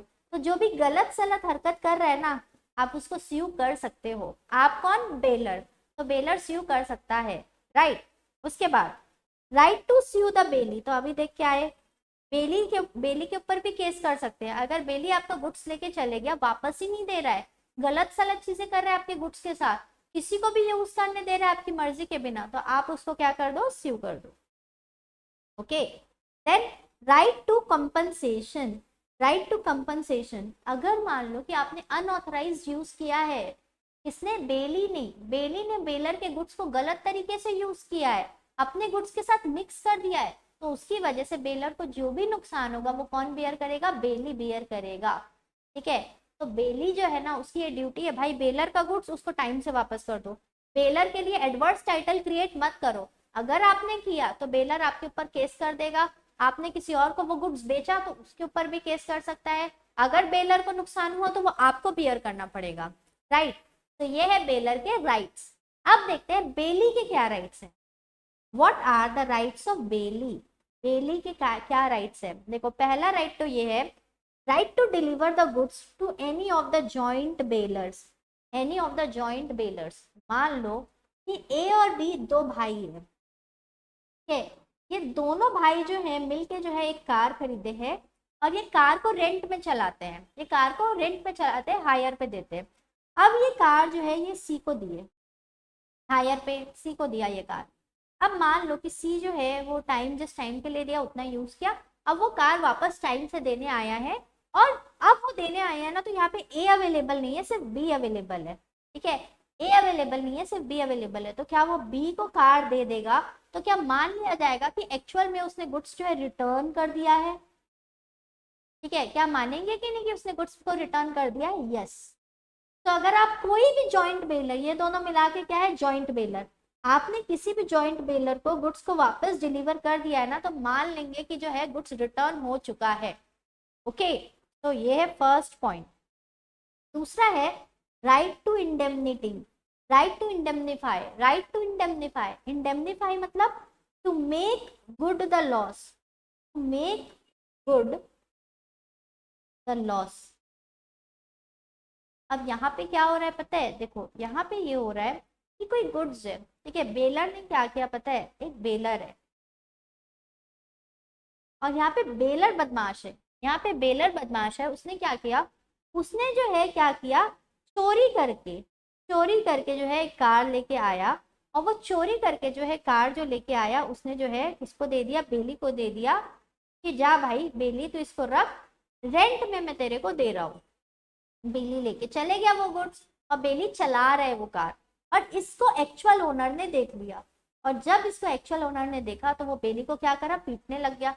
जब वो बेली को पीटने लग गया तो इसको जो पिटाई हुई है, इसको जो नुकसान हुआ है, वो खर्चा कौन बियर करेगा, बेलर को बियर करना पड़ेगा, ठीक है। मान लो बेली को इस केस में जो क्या करना पड़ा पता है, इसको स्यू करना पड़ा, हो सकता है, या ओनर ने बेली को स्यू कर दिया था, तो बेली को तो केस लड़ना पड़ेगा, उसको खर्चा लगा, लीगल एक्सपेंसेस, तो वो लीगल एक्सपेंसेस का खर्चा किससे लेगा, बेलर से ही लेगा। तो अगर बेलर की गलती की वजह से बेली को कुछ नुकसान हो रहा है ना, तो वो नुकसान की भरपाई कौन करेगा, बेलर करेगा। ओके, तो ये है राइट्स ऑफ बेली। अब देखते हैं आगे, देखो यहाँ पे एक चीज और लिखी है, in case of gratuitous bailment bailee can claim all necessary expense from bailor. याद है अपन ऊपर एग्जाम्पल पढ़े थे, मेरे पास हॉर्स है और मैंने नेबर को दिया, तो मैंने ग्रेट्यूटस बेलमेंट किया, तो उसमें बेली ने जो है, मेरे नेबर ने जो भी खर्चे किए होंगे, चाहे वो नेसेसरी एक्सपेंस हो चाहे वो एक्स्ट्रा ऑर्डिनरी एक्सपेंस हो, वो कौन बियर करेगा, मैं बियर करूंगी, मैं बेलर हूँ। तो बेली का ये राइट है कि वो बेलर से खर्चा वसूल सकता है। ओके, चलो आगे, right to claim compensation in case of faulty goods. Faulty goods दे दिए, बेलर ने बेली को फॉल्टी गुड्स दे दिए, बेलर को पता था कि गुड्स खराब है, तो भी वो गुड्स किसको दे दिए, बेली को दे दिए। तो अगर मान लो ग्रेट्यूटस बेलमेंट है और बेलर को पता है कि गुड्स खराब है, तो भी जो है, जो बेली है ना, वो पूरा का पूरा नुकसान बेलर से ले सकता है। ग्रेट्यूटस बेलमेंट में भी ले सकता है, क्यों, क्योंकि बेलर को पता था कि आपके गुड्स खराब है, फिर भी आपने दे दिए, तो फिर बेलर बियर करेगा। अगर मान लो नॉन ग्रेट्यूटस बेलमेंट है, तो बेलर तो हर केस में लाइबल होगा, वो खर्चे के लिए भी लाइबल होगा जो उसको पता था कि मेरे गुड्स में ये इशू है, उसको पता था कि उसकी गाड़ी का ब्रेक फेल है, तो भी वो जो भी नुकसान होगा बेली का, बेलर बियर करेगा। उसको नहीं पता था कि मेरी गाड़ी में इशू है, मेरी गाड़ी का ब्रेक फेल है, तो भी वो खर्चा कौन बियर करेगा, बेलर ही बियर करेगा, क्योंकि बेलर इसके बदले क्या ले रहा है, यहाँ पे कंसिडरेशन ले रहा है। अगर कंसिडरेशन ले रहा है तो उसको अच्छे गुड्स देने चाहिए, ठीक है। चलो, सो ये हम एक और राइट देख ले बेली की। बेली के एक और right, right to claim necessary expenses. Necessary expenses जो भी बेली ने किए हैं, किससे वसूलेगा, बेलर से वसूलेगा। ऊपर ही देख के आ रहे हैं ना। तो अगर मान लो ग्रेट्यूटस बेलमेंट है, तो नेसेसरी और एक्स्ट्रा ऑर्डिनरी दोनों खर्चा लेगा, घोड़े वाला एग्जाम्पल। और नॉन ग्रेट्यूटस बेलमेंट है, तो बेली ने सिर्फ एक्स्ट्रा ऑर्डिनरी खर्चा जो है बियर किया है, सिर्फ वो बेलर से लेगा, ऑर्डिनरी खर्चा तो उसको खुद करना पड़ेगा। एग्जाम्पल, ऊपर वाला एग्जाम्पल जो लिया था, मेरी कार मैंने किसी को रेंट में दी, वो कार का पेट्रोल कौन भराएगा, अगर लेके जा रहा है तो बेली भराएगा। लेकिन अगर मान लो इंजन खराब हो गया है, तो इंजन खराब होने का खर्चा तो वो बियर नहीं करेगा ना। मान लो उस टाइम उसने अपना पैसा देके इंजन ठीक करा दिया, तो बाद में वो पैसा किससे मांगेगा, मेरे से ही मांगेगा ना, मैं बेलर हूँ, तो मेरे से ही वो मांगेगा पैसा। ओके, तो ये है राइट टू क्लेम एक्सपेंसेस, ये हो गया हमारा। अब right to apply to court. मान लो ये हो रहा है कि मैंने जो है एक कार दे दी अपने दोस्त को, क्या, रेंट में, ठीक है, और एक तीसरा पर्सन आ गया पिक्चर में, वो बोलता है कार मेरी है। मैं बोल रही हूँ बेलर की कार मेरी है, तीसरा पर्सन बोल रहा है कार मेरी है, मैं बोल रही हूँ कार मेरी है, वो बोल रहा है कार मेरी है, ऐसी आवाज आ रही है और बेली होते जा रहे हैं पागल। बेली बोलता है मैं जाऊंगा कोर्ट और कोर्ट को बोलूंगा कि तुम डिसाइड करके बताओ कि कार किसकी है। जब बेली कोर्ट जाता है ना, ठीक है, तो ये बेली का राइट है कि वो कोर्ट जा सकता है ये डिसाइड कराने के लिए कि वो कार का एक्चुअल ओनर कौन है। ओके, सो ये बेली का राइट है कि वो कोर्ट को अप्लाई कर सकता है। राइट, के बाद बेली का क्या राइट है पता है? Right to particular lien. Right to particular lien ये बहुत इंपॉर्टेंट राइट है। ये तब यूज किया जा सकता है जब गुड्स में स्किल अप्लाई हो, जब गुड्स में स्किल अप्लाई हो। फॉर एग्जाम्पल, मान लो कि मैंने टेलर को अपने कपड़े सिलने दिए, ठीक है, और अब मैं कपड़ा लेने गई, वो बोली ले जाओ आप अपने कपड़े। तो उसने बोला मेरे को आप अपने कपड़े ले जाओ, मेरे को जो है 2,000 रुपये मेरा मेकिंग चार्जेस दे दो, मैंने आपके कपड़े सिल दिए, 2,000 रुपये दे दो। अब मैं बोली मैं पैसा देने वाली तो हूं नहीं, तो वो बोले कि मैं गुड्स भी नहीं दूंगी। तो क्या वो ऐसा कर सकती है? बिल्कुल कर सकती है, लॉ ने उसको ऐसा करने की इजाजत दी है। और इसको अपन क्या बोलते हैं पता है? Right to particular lien. Particular lien वो एक्सरसाइज कर सकती है। लीन क्या होता है पता है? लीन, लीन अपन बहुत अच्छे से सेल्स ऑफ गुड्स एक्ट में पढ़ेंगे। जब आप किसी और के गुड्स को अपने पास जब्त करके रख लेते हो, ठीक है, उसको बोलते हैं लीन। तो यहाँ पे आपके पास जो बेली है उसके पास पर्टिकुलर लीन का राइट है। कब मिलेगा उसको ये राइट? जब उसने कोई गुड्स में अपनी स्किल यूज की है, और स्किल जिसमें यूज किया ना, तो उसका आपको कंसिडरेशन दे देना चाहिए। आप अगर नहीं दे रहे हो उसका पैसा, तो वो आपके गुड्स को अपने पास रख लेगी, ठीक है। तो लीन कब एक्सरसाइज करेगी? पर्टिकुलर लीन जब स्किल यूज हुई है तब। ओके, दूसरा है right to general lien. Right to general lien, general lien उस केस में यूज होती है जहां पे स्किल यूज नहीं होती है गुड्स के ऊपर। फॉर एग्जाम्पल, मैंने जो है गुड्स अपना किसी के पास क्या करा दिया? प्लेज कराया है। गुड्स को प्लेज कराया है ताकि मेरे को उसके बदले क्या मिले? लोन मिल जाए, ठीक है। तो क्या वो अगली पार्टी जिसने मेरे गुड्स को प्लेज किया है, क्या उसने मेरे गुड्स के ऊपर कोई स्किल यूज की है क्या? नहीं, वो मेरा सोना लेके गया अपने जो भी जगह है अपने अपने अलमारी में, जहाँ पे भी उसने कबर्ड में रख दिया है मेरा सोना, ठीक है, उसके बदले उसने मेरे को लोन दे दिया। तो क्या कोई स्किल यूज कर रहा है क्या? नहीं। तो यहाँ पे कौन सी लीन यूज होगी पता है? राइट टू जनरल लीन। अब यहाँ पे क्या होगा पता है? मान लो कि इससे ना मैंने 2 लोन लिए थे, ठीक है। पहला लोन जो लिया था वो गुड्स को जो है गिरवी रखा के लिया था, सोना गिरवी रखा के लिया था, 10 लाख का लोन। और दूसरा लोन मैंने उससे लिया, दूसरा लोन था मेरा 5 लाख का, लेकिन इस टाइम जो है उसने मेरे को लोन देने से पहले कुछ गिरवी नहीं मांगा, ठीक है। पहले लोन के लिए 10 लाख रुपए के लोन के लिए उसने क्या मांगा था? गोल्ड मांगा था, बस सेकेंड लोन के लिए उसने कुछ नहीं मांगा। मैंने 10 लाख रुपए उसको क्या कर दिया? रीपे कर दिया। अब मैं उसको बोल रही हूँ कि एक काम कर, मेरा गोल्ड वापस कर, मैंने तेरे को 10 लाख तो दे दिया है, और 5 लाख के लोन के लिए तो मैं तेरे को गोल्ड वगैरह कुछ गिरवी मैंने रखाया नहीं था। तो यहाँ पे वो क्या बोल सकता है पता है? मैंने ना आपके गोल्ड गोल्ड के ऊपर जनरल लीन अप्लाई कर दी है। जनरल लीन, जनरल लीन कब अप्लाई हो सकती है पता है? जहाँ पे स्किल यूज नहीं हुई है। तो वहां पे जो है, जब तक कि मैं पूरा का पूरा 15 लाख ना पे कर दूं, तब तक के जो है वो मेरे गोल्ड के ऊपर लीन एक्सरसाइज कर सकता है, मेरे गोल्ड को जब्त करके रख सकता है अपने पास, जब तक कि पूरा 15 लाख रुपए पे ना हो जाए। मतलब इस केस में क्या होगा पता है? सिर्फ 10 लाख रुपए के लिए ही वो यूज नहीं करेगा, एक्स्ट्रा जो लोन लिया है उसके लिए भी जो है आपके गोल्ड को अपने पास वो रख सकता है। This is right of general lien, ठीक है। और पर्टिकुलर लीन कब यूज हो सकता है? सिर्फ तभी यूज होगा जब उस गुड्स में आपने स्किल यूज की है, तब आपको पैसा नहीं मिल रहा है, तो आप उस पर्टिकुलर गुड्स को क्या करके रखो? अपने पास जब्त करके रख लो। ओके, तो ये है हमारा राइट्स ऑफ बेली, और यहाँ पे राइट्स ऑफ बेली होता है कंप्लीट। अब आके देखते हैं rights of bailor and bailee against any wrong doer. Rights of bailor and bailee against any wrong doer, third party के अगेंस्ट बेलर और बेली के क्या राइट्स हैं? तो यहाँ पे क्या हो रहा है पता है, यहाँ पे ना बेलर की गलती है ना बेली की गलती है, कोई थर्ड पर्सन ही आ रहा है और प्रॉब्लम क्रिएट कर रहा है। कैसे देखे, चलो लेते हैं एक एग्जाम्पल। ये एक बेलर है एंड ये एक बेली है, ठीक है, और एक थर्ड पर्सन है। थर्ड पर्सन का नाम ले लेते हैं बलवा। थर्ड पर्सन का नाम ले लेते हैं बलवा, और इसका काम ही है बलवा क्रिएट करना। तो बेलर ने क्या किया पता है, let name bailor as A and bailee as B. ठीक है, ए ने जो है अपनी कार बी को क्या कर दी, रेंट में दी। कोई दिक्कत की बात नहीं है, कार दे सकते हैं रेंट में। उसके बदले जो है बेलर दैट इज ए, उसको मिलने वाला है जो भी रेंट का अमाउंट है वो मिलेगा, और बेली को जो है कार मिलेगी। जब पर्पस हो जाएगा कार रिटर्न हो जाएगी। ओके, अब यहाँ पे एक पिक्चर में आ रहा है पर्सन बलवा। वो क्या करता है ना, बेली जब कार लेके गया ना, कार में जो है बेली घूम रहा है, अपन देखते हैं कैसे घूम रहा है। ये है कार, बहुत ही अजीब सी बनी है, ठीक है, ये कार है और इसमें जो है बेली दैट इज बी घूम रहा है। ठीक है, बलवा आया और बलवा जो है इस बेली को बहुत चमकाया और कार से जो है जबरदस्ती बी को उतरवा दिया कार से, और खुद जो है कार लेके चले गया। और ये कार लेके क्या कर रहा है, जा रहा है। ठीक है, अब यहाँ पे एक चीज बताओ, क्या यहाँ पे बेलर की गलती है कोई?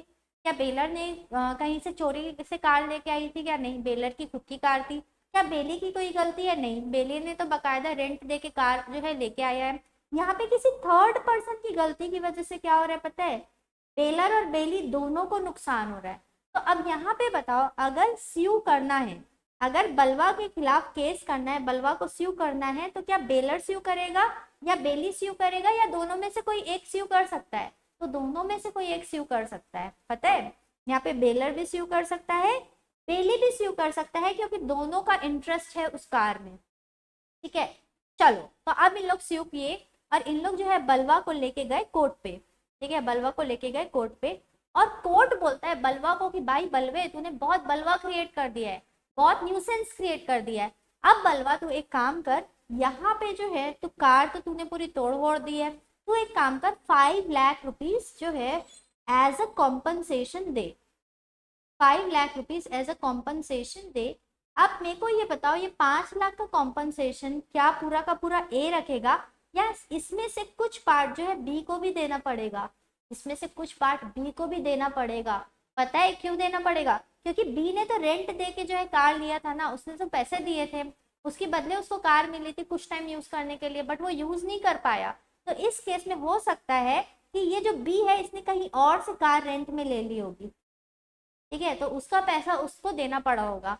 तो जो भी प्रोपोर्शनेट कंपनसेशन है, मान लीजिए इसने जो है 5 डेज के लिए कार रेंट में ली थी, और पर डे जो है कार का किराया है मान लो 1500 रुपये, तो 7500 रुपीज जो है इस 5 लाख रुपए में से वो बेली को मिलना चाहिए। ठीक है, और बाकी किसको मिलेगा, बेलर को मिलेगा। तो बेलर बेली दोनों स्यू कर सकते हैं रॉन्ग डूअर को। ओके, ये बात याद रखना। चलो तो ये बात तो यहाँ पे हो गई कंप्लीट। अब हम देखते हैं एक और part, that is termination of bailment. Bailment कब खत्म होती है? ठीक है, सबसे पहला सबसे easy, on the expiry of stipulated period. अगर 10 दिन के लिए आपने किसी को सामान दिया है, वो 10 दिन कंप्लीट हो गया, आपको बेलमेंट जो है आपकी जो आपका गुड्स था वो क्या मिल जाएगा, वापस मिल जाएगा। ओके, तो पहला केस तो ये। दूसरा केस क्या है, ऑन फुलफिलमेंट ऑफ पर्पस। जिस पर्पस के लिए गुड्स दिया था वो पर्पस ही फुलफिल हो गया है, तो वो पर्पस फुलफिल हो गया तो गुड्स वापस दे दो। मेरी फ्रेंड मेरी गाड़ी लेके गई, बोलती स्टेशन से गाड़ी लेके आ रही हूँ तेरी, मैंने उसको दे दिया, स्टेशन से वो आ गई गाड़ी लेके, तो वो वापस दे देगी। ओके, नाउ थर्ड केस जो है, बाय गिविंग नोटिस। नोटिस, अगर मान लो कि बेलमेंट है और बेलर ने बेली को गुड्स दिया और बेली उस गुड्स के साथ इनकंसिस्टेंट यूज कर रहा है, गलत तरीके से यूज कर रहा है, जैसे उसको नहीं करना चाहिए था, तो उस केस में अभी हम ऊपर पढ़ के आ रहे हैं, बेलमेंट क्या हो जाती है, वॉइडेबल हो जाती है at the option of baler. Voidable at the option of baler, और बेलर चाहे तो अपना बेलमेंट खत्म कर सकता है।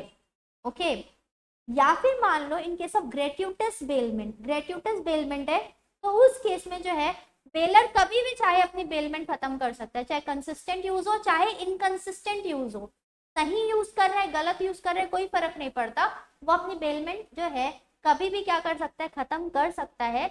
लेकिन जो भी लॉस होगा ना, लॉस अपन ऊपर देख के आ रहे हैं, कैसा टाइप का लॉस, कौन सा लॉस देखे थे पता है, जहाँ पे हम अपने फ्रेंड को कार दे रहे थे 1 महीने के लिए, 5 दिन के बाद उसको बोलते कार मेरी वापस दे दे, ठीक है, तो उसकी वजह से उसने शिमला में बुकिंग करा ली थी, शिमला में बुकिंग कराई 10,000 रुपए की, तो 10,000 का उसको लॉस हो गया, लेकिन हमने उसको 5 दिन यूज करने दिया, तो उसका बेनिफिट भी कुछ हुआ होगा, उसका उसको बेनिफिट मिला मान लो 5,000, तो उसको एक्चुअल लॉस कितना हुआ, 5,000 का उसको लॉस हुआ, तो वो लॉस किससे रिकवर करेगा, बेलर से रिकवर करेगा। ओके चलो, तो नोटिस देके भी बेलमेंट खत्म कर सकते हैं, या बेलर या फिर बेली किसी की डेथ हो गई तो भी बेलमेंट खत्म हो जाएगी, ठीक है, बेलर की डेथ या बेली की डेथ, या फिर by destruction of the subject matter, जो सब्जेक्ट मैटर को आपने किसी को दिया था किसी पर्पस के लिए, वो सब्जेक्ट मैटर ही खत्म हो गया, डिस्ट्रॉय हो गया, मान लो कि फ्लड आ गया और वो कार बह गई, कोई भी रीजन हो सकता है, सब्जेक्ट मैटर ही डिस्ट्रॉय हो गया, तो बेलमेंट भी हो जाएगी खत्म, ठीक है। तो बेलमेंट कैसे खत्म होती है, जिस टाइम के लिए दिया वो टाइम पूरा हो गया, तो जो पर्पस के लिए दिया वो पर्पस फुलफिल हो गया, तो या फिर हम नोटिस दे रहे हैं भाई टाइम नहीं हुआ है, पर्पस भी नहीं हुआ है, बट तू उल्टा सीधा यूज कर रहा है मेरे गुड्स का, मेरे गुड्स वापस दे दे, या फिर ग्रेट्यूटस बेलमेंट है तो उल्टा सीधा यूज नहीं भी है तो भी हम अपने गुड्स को वापस मांग सकते हैं। ओके, या फिर बेलर बेली दोनों में से किसी एक की डेथ हो गई है, या फिर सब्जेक्ट मैटर ही डिस्ट्रॉय हो गया है। ओके, अब देखते हैं फाइंडर ऑफ द गुड्स, अगर किसी को गुड्स मिल रहा है किसी दूसरे पर्सन का, तो क्या वो उस गुड्स का बेली नहीं होगा क्या, एक गुड्स जब किसी और के पास जाता है फॉर एनी पर्पस, ठीक है, गुड्स किसी और का अभी है किसी और के पास, तो ये क्या है, it is also a type of bailment. तो फाइंडर ऑफ गुड्स के केस में क्या होता है, so finder of goods should surrender the goods to true owner, finder of the goods को क्या करना है, ट्रू ओनर ढूंढना है और उसको गुड्स वापस दे देना है। Okay, he can retain the goods for compensation but can not sue the owner for compensation. इसका मतलब ये है, मान लो कि एक पर्सन है जिसको किसी दूसरे पर्सन का गुड्स मिला, ठीक है, अब वो गुड्स को मान लो एग्जाम्पल ले लेते हैं, काउ, ठीक है, एक पर्सन की काउ जो है घूम गई है और वो दूसरे पर्सन को मिली है, तो वो पर्सन क्या कर सकता है पता है, वो काउ को अपने पास रखे रहेगा जब तक कि उसका एक्चुअल ओनर नहीं मिल जाता, लेकिन उस काउ को उसने बहुत सारी चीजें खिलाई है, उस काउ को घास खिलाया है, तो वो सब चीजों का पैसा लेगा कि नहीं, कॉम्पनसेशन लेगा कि नहीं, लेगा उससे, ठीक है, लेकिन उस कॉम्पनसेशन के लिए पता है वो अगली पार्टी को स्यू नहीं कर सकता, अगली पार्टी को केस नहीं कर सकता।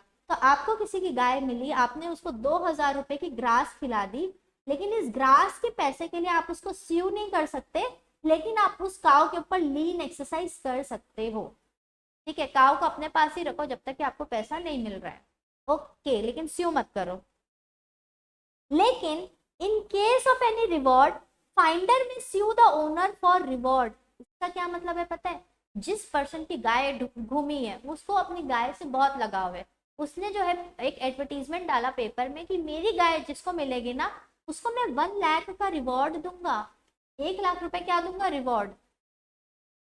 और ये कार जो है मिल जाती है मान लो मोनू को, ये कार मिल जाती है मोनू को, तो मोनू क्या इस रिवॉर्ड के लिए स्यू कर सकता है, यस, रिवॉर्ड के लिए वो स्यू कर सकता है, लेकिन किसके लिए स्यू नहीं कर सकता, कॉम्पनसेशन, उसने गाय के ऊपर जो खर्चा किया था उसके लिए स्यू नहीं कर सकता, रिवॉर्ड के लिए स्यू कर सकता है, याद रखना। ओके, सो अगर ये कंप्लीट है तो आगे पढ़े। देखो नाउ 169 क्या बोलता है पता है, 169 ये बोलता है कि भैया जो फाइंडर ऑफ द गुड्स है ना, भाई फाइंडर ऑफ द गुड्स के पास भी कुछ राइट्स होने चाहिए कि नहीं, बिल्कुल होने चाहिए। वो क्या राइट्स है पता है, अगर मान लो एक्चुअल ओनर आपको मिल गया और एक्चुअल ओनर जो है वो आपको मिलता है और बोलता है कि मैं जो है इस गुड्स के पैसे ही नहीं दूंगा, ठीक है, आप मेरी गाय को अच्छे से रखे, आपने उसको खाना खिलाया, लेकिन मैं उसके पैसे नहीं दूंगा, या फिर वो ये बोलता है या तो वो मिलता ही नहीं हमको, एक तो केस ये है, सबसे पहला केस तो वो हमको मिलता ही नहीं है, दूसरी बात अगर हमको मिल गया तो वो बोलता है कि जो भी आपने मेरी गाय के ऊपर खर्चा किया मैं उसके पैसे नहीं दूंगा। तो पता है फाइंडर ऑफ गुड्स के पास क्या पावर है, फाइंडर ऑफ गुड्स चाहे तो अगर गुड्स पेरिशेबल नेचर के है ना, या उसकी वैल्यू बहुत जल्दी कम होते जा रही है, फॉर एग्जाम्पल अगर मान लो आपको किसी का एप्पल मिला, 10 kg एप्पल्स, 10 kg एप्पल्स मिले और वो एप्पल आपको पता है बहुत जल्दी खराब हो जाएगा, तो आप क्या करो, वैसे केस में आप गुड्स को क्या करो, बेच दो, क्योंकि आपको ओनर मिल नहीं पा रहा है और एप्पल की वैल्यू कम होते जा रही है, तो आप क्या करो, एप्पल को बेच सकते हो। या फिर फाइंडर ऑफ गुड्स के पास एक और पावर है कि मान लो आपको जो है ओनर मिल गया है गुड्स का, लेकिन ओनर बोलता है मैं पैसे नहीं दूंगा, या फिर ओनर नहीं मिला है और जितना पैसा आपने उस गुड्स के ऊपर खर्च कर दिया है, मान लीजिए कि काव जो है, काव की मार्केट वैल्यू है 2 लाख रुपए और इस मार्केट वैल्यू का 2/3 एक्सपेंस आपने कर लिया है, ठीक है। 2/3 कितना होगा, 2 लाख का 2/3 1,33,333। तो इससे ज्यादा मान लीजिए आपने 1.5 लाख रुपए ऑलरेडी उस काव के ऊपर खर्चा कर दिया, उसके इलाज में, उसको खाना खिलाना पिलाने, ये सब में जो है आपका 2/3 से ज्यादा एक्सपेंस हो चुका है। तो इस केस में आप उस काव को बेच सकते हो, ठीक है। तो दो आपको परमिशन मिली, अगर पेरिशेबल नेचर का गुड्स है और आपको लग रहा है वैल्यू उसकी कम होते जा रही है, तो उसको बेच दो। अगर फाइंडर ऑफ द गुड्स नहीं मिल रहा है या वो आपको पैसा देने के लिए तैयार नहीं है, तो आप बेच दो, ठीक है। या फिर गुड्स के ऊपर अब 2/3 गुड्स की वैल्यू का 2/3 से ज्यादा खर्चा करके बैठ गए हो भाई, उस केस में तो फिर अगली पार्टी ना मिल रही है ना पैसा देने के लिए तैयार है, तो फिर बेच दो। ओके, सो ये फाइंडर ऑफ गुड्स का केस है। और अब आ जाते हैं हम नेक्स्ट टॉपिक में, दैट इज व्हाट इज लीन। लीन क्या होता है? इट इज अ राइट, ये एक राइट है of a person to retain goods of another until his claim is satisfied और debt is repaid। जब तक के उस पर्सन को अपना पैसा नहीं मिलता है ना, वो क्या करेगा पता है, अपने अपने पास गुड्स को रिटेन करके रख लेगा। That is lien. Particular lien, general lien, इसी चैप्टर में अपन ने ऊपर डिस्कशन किया था। Particular lien, general lien. देखो, जब मैंने सूट किसी को बनने के लिए दिया और मैं उससे बिना पैसे दिए अपना सूट वापस लेके आना चाहती हूँ, तो वो तो बेवकूफ है नहीं जो मेरा सूट मेरे को वापस दे देगी। तो वो क्या कर सकती है, मेरे ऊपर, मेरे सूट के ऊपर लीन एक्सरसाइज कर सकती है, मेरे सूट को अपने पास जो है क्या करके रख सकती है, रिटेन करके रख सकती है, ठीक है। तो पर्टिकुलर लीन कब एक्सरसाइज होती है, जब गुड्स के ऊपर कोई लेबर या स्किल लगती है, तब पर्टिकुलर लीन एक्सरसाइज होती है। लेकिन जनरल लीन कब लगती है, जनरल लीन जो है जनरल केसेस में लगती है, जहाँ पे लेबर अप्लाइड नहीं होता है, वहां पे जनरल लीन। ओके, तो ये है, ये बैंकर्स, फैक्टर्स, फैक्टर्स मतलब एक प्रकार के एजेंट होते हैं, right. War fingers, policy brokers, attorneys, ये लोग एक्सरसाइज करते हैं। तो अगर मान लो मैंने किसी बैंकर के पास कोई गोल्ड की चीज जो है गिरवी रखाई हुई है और मैंने लोन लेके आ गया है, ठीक है, उसे जो है पैसा लेके आ गई हूँ मैं। दो लोन है, लोन नंबर 1 10 lakhs का, लोन नंबर 2 5 lakhs का। गिरवी रखाया है, मान लो मैंने उसके पास ज्वेलरी, और जब फर्स्ट लोन लिया था तब उसके पास ज्वेलरी रखाई थी, मान लो कोई भी ज्वेलरी थी, नेकलेस था। तो ये नेकलेस जो है वो, पता है, मैंने अगर फर्स्ट लोन पे भी कर दिया ना, तो भी वो जो है सेकेंड लोन के लिए ये नेकलेस को यूज कर सकता है। तो दैट इज जनरल लीन। यहाँ पे जो गुड्स गिरवी रखे जाते हैं उसके ऊपर कोई स्किल यूज नहीं होती है। ओके, चलो अब देखते हैं pledge. Pledge is also a type of bailment. Bailment की एक वेराइटी होती है प्लेज, क्योंकि यहाँ पे भी क्या होता है पता है, बेलर होता है, बेली होती है, गुड्स होता है, पर्पस होता है, और पर्पस फुलफिल होने के बाद गुड्स रिटर्न हो जाते हैं। तो देखो यहाँ पे क्या होता है, बेलर, बेली, ठीक है। बेलर को बोले जाते हैं यहाँ पे प्लेजर और बेली को बोलते हैं प्लेजी। बेलर ने गुड्स दिया अपना बेली को, गिरवी रखाया, गोल्ड दिया ताकि उसको क्या मिले, लोन मिले, ठीक है। गोल्ड दिया for the purpose of loan, ठीक है, यहाँ पे लिख दे अपन for the purpose of loan.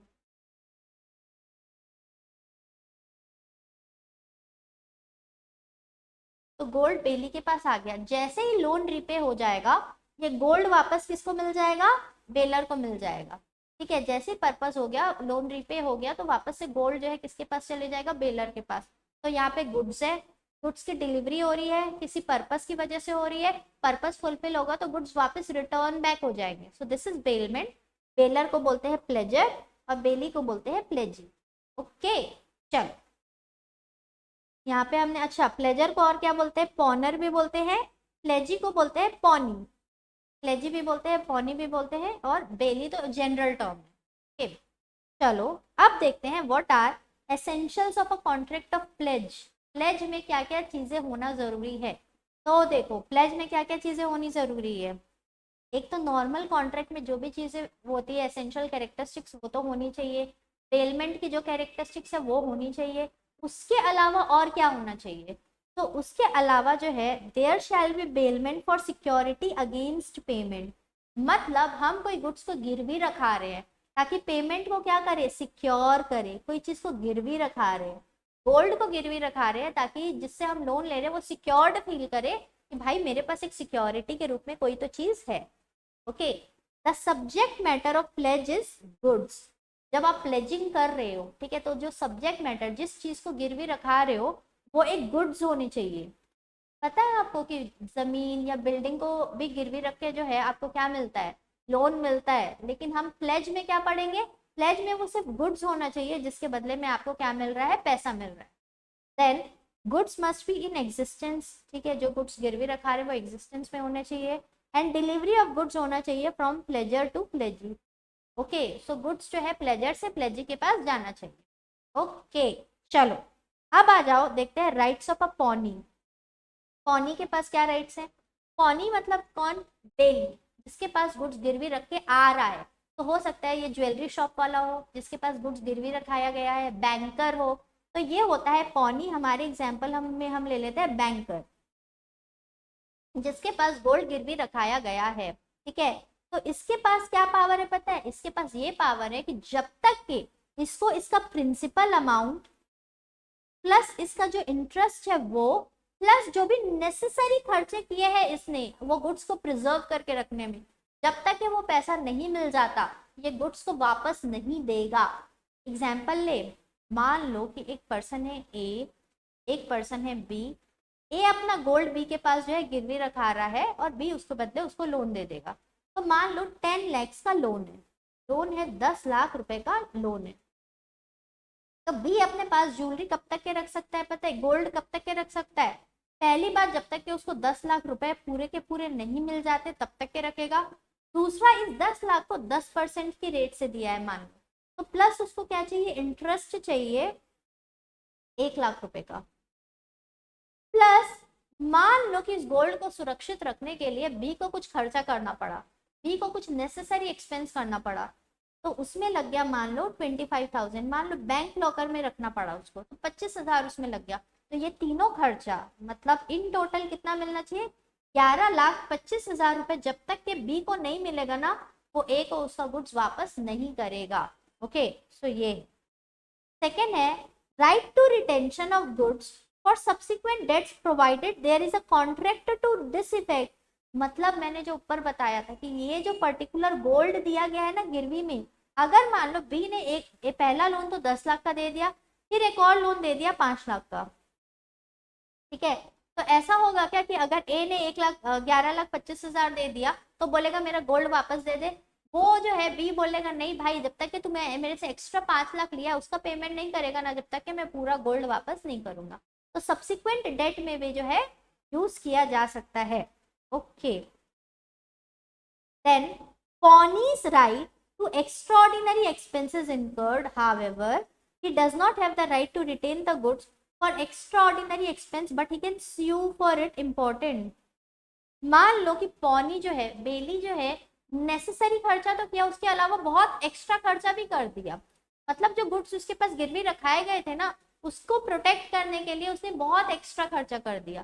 तो एक्स्ट्रा ऑर्डिनरी खर्चा भी वो मांग सकता है क्या? बिल्कुल मांग सकता है, लेकिन याद रखना एक्स्ट्रा ऑर्डिनरी खर्चे के लिए वो गुड्स के ऊपर लीन एक्सरसाइज नहीं कर सकता।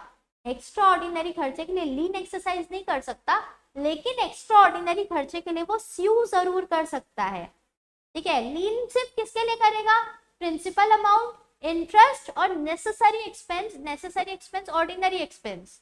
ओके, एक्स्ट्रा ऑर्डिनरी के लिए रिटेन नहीं कर सकता, लीन एक्सरसाइज नहीं कर सकता, लेकिन स्यू कर सकता है। ओके, देन उसके बाद if pawnor makes default in payment or performance pawnee has the following right. अगर पॉनर जो है, जो गिरवी रखा रहा है, प्लेजर, वो अगर क्या कर रहा है पता है, पेमेंट नहीं कर रहा है, डिफॉल्ट कर रहा है पेमेंट करने में, तो पॉनी के पास क्या क्या राइट्स है पता है? पॉनी के पास क्या राइट्स है? तो पॉनी के पास ये राइट है कि वो जो है ना क्या करेगा पता है, पॉनर के ऊपर केस कर देगा और अपने पास से गुड्स रिटेन करके रख लेगा। ये तो हमको पता है, अगर उसको पेमेंट नहीं मिली तो केस भी कर सकता है, स्यू भी कर सकता है। और अगर मान लो स्यू कर दिया, नोटिस भी दे दिया, सब कुछ अपना हाथ पैर पूरा मार लिया अपना पैसा रिकवर करने के लिए, लेकिन उसको पैसा मिल ही नहीं रहा है, तो एक रीजनेबल नोटिस देगा। ओके, पॉनी एक रीजनेबल नोटिस देगा पॉनर को और गुड्स को ले जाके बेच देगा। तो पहला तो पूरा हाथ पैर मारेगा कि मेरा पैसा मिल जाए, स्यू करेगा, अपने पास ही रिटेन करके रखा हुआ है, नहीं मिल रहा है पैसा तो भाई उसके गुड्स को बेच दो, उसको नोटिस दे दो। ओके, तो ये है पॉनी का राइट। ठीक है, जो बेली के राइट्स है ना वो तो लगेंगे ही, वो तो है ही, उसके अलावा ये एक्स्ट्रा राइट्स है। तो क्या राइट्स है भैया, पैसा नहीं मिलेगा ना अगर आपको टाइम से, तो अगली पार्टी का गुड्स अपने पास रखो, उसको स्यू करो, और अगर फिर भी नहीं मिल रहा है तो नोटिस दो और गुड्स को बेच दो। ओके, फिर आ जाओ देखते हैं पॉनर जो है उसके क्या राइट्स हैं, राइट्स ऑफ पॉनर। पॉनर का क्या राइट है पता है भाई साहब, देखो बहुत बार ऐसा होता है कि बिजनेस में हमारा पैसा अटका हुआ है, हम अपने लोन को रीपे नहीं कर पा रहे, करना चाहते हैं बट नहीं कर पा रहे हैं। अब मान लो कि आपको नोटिस दे दी गई है कि भाई, मान लो कि 10 तारीख को आपको नोटिस मिल गई है 10th ऑफ अगस्त को, कि भाई साहब आप 15 अगस्त तक पेमेंट कर दो, नहीं तो हम 15 अगस्त के बाद जो है आपके गुड्स को बेच देंगे। तो एक रीजनेबल नोटिस मिल गई है। अब भाई साहब जो है, हमारे जो बी है, ठीक है, हमारा ए कौन था, पॉनर था, और बी पॉनी है। तो हमारे एग्जाम्पल में जो है ए ने क्या बोला पता है, ए जो है हाथ पैर मार रहा है पैसा इकट्ठा करने के लिए, उसके पास जो है 18 तारीख तक पूरा पैसा इकट्ठा हुआ, और 18 तारीख तक ये जो पॉनी है इसने गुड्स नहीं बेचा था, इसने नोटिस दे दी थी कि मैं 15 को बेच दूंगा, लेकिन 18 तक ये नहीं बेच पाया। तो 18 तारीख को भी अगर पॉनर के पास पैसा इकट्ठा हो गया है ना, तो वो गुड्स को जो है अपने पास वापस लेके आ सकता है, पैसा दे देगा और अपने गुड्स को वापस लेके आ सकता है। ठीक है, तो ये पॉनर का राइट है कि आप पेमेंट दो और अपने गुड्स को वापस ले सकते हो, नोटिस मिलने के बाद भी वापस ले सकते हो, प्रोवाइडेड पॉनी ने अभी तक वो गुड्स नहीं बेचा हुआ होना चाहिए। एक बार पॉनी ने बेच दिया फिर आप अपने गुड्स को वापस नहीं ले सकते। अब आ जाओ जल्दी से देखते हैं ड्यूटीज ऑफ पॉनी। पॉनी की क्या जिम्मेदारी है, सेम बेली का है, बेली के जैसा है पूरा, एक बार बस पढ़ लेना अपने आप सब याद आ जाएगा। पॉनी की ये जिम्मेदारी है कि भाई रीजनेबल केयर करो, दूसरे के गुड्स है, अनऑथराइज यूज मत करो किसी और को, मान लो कि आपने गिरवी रखा किसी का सोना, अपनी वाइफ को दे दिया पार्टी में पहन के चले जा, ये सब नहीं करना है। अनऑथराइज यूज करना अलाउड है क्या, नहीं। जैसे ही डेट पे हुई आप गुड्स को क्या कर दो, रिटर्न कर दो। फिर अपने गुड्स के साथ मिक्स मत करो, जो चीजें गिरवी रखाई गई है ना भाई उसको अलग रखो, अपने गुड्स को अलग रखो। फिर इनकंसिस्टेंट यूज नहीं करना है। जो भी एक्रीशन हुआ है, मान लो अपनी गाय किसी ने गिरवी में रख के आपसे क्या लिया है, लोन लिया है, तो उसके जब उसने आपको पैसा दे दिया है ना और गाय का बछड़ा हो चुका है, तो आप उसको बछड़े को भी रिटर्न करो साथ में। ओके, तो ये है पॉनी की ड्यूटी। और फिर देखते हैं पॉनर की क्या ड्यूटी है। पॉनर की क्या ड्यूटी है, टाइमली पेमेंट करो भैया, डेट का उधारी लिया हो ना तो टाइम से पैसा वापस दो। पॉनी को जो भी एक्स्ट्रॉर्डिनरी खर्चा हुआ है वो भी आपको देना पड़ेगा, नहीं तो वो आपको स्यू कर देगा। रिटेन नहीं कर सकता गुड्स को, लेकिन आपको स्यू जरूर कर सकता है एक्स्ट्रॉर्डिनरी खर्चों के लिए। फिर एक्स्ट्रा, अच्छा आपने कोई गुड्स गिरवी रखाया, मान लो आपने जो है अपनी गाय गिरवी रखा के किसी से क्या लिया, लोन लिया, लेकिन आपकी गाय बहुत खूंखार नेचर की है, मान लो वो सबको मारते फिरते रहती है, तो आपको पहले बता देना चाहिए था कि मैं जो गुड्स गिरवी रखा रहा हूँ ना वो थोड़े डेंजरस नेचर की है, उसमें एक्स्ट्रा ऑर्डिनरी रिस्क आपको हो सकता है। ओके, फिर indemnify pawnee for any loss due to defect in the title of pawnor. मतलब क्या है पता है, मान लो कि पॉनर ओनर था ही नहीं, पॉनर ओनर नहीं था, लेकिन अपने आप को एज ओनर जो है वो दिखा के क्या कर रहा था, अपना गुड्स को गिरवी रखा के आ गया। मान लो पॉनर है ए जो कि ओनर नहीं है, उसने बी के पास गुड्स गिरवी रखा है।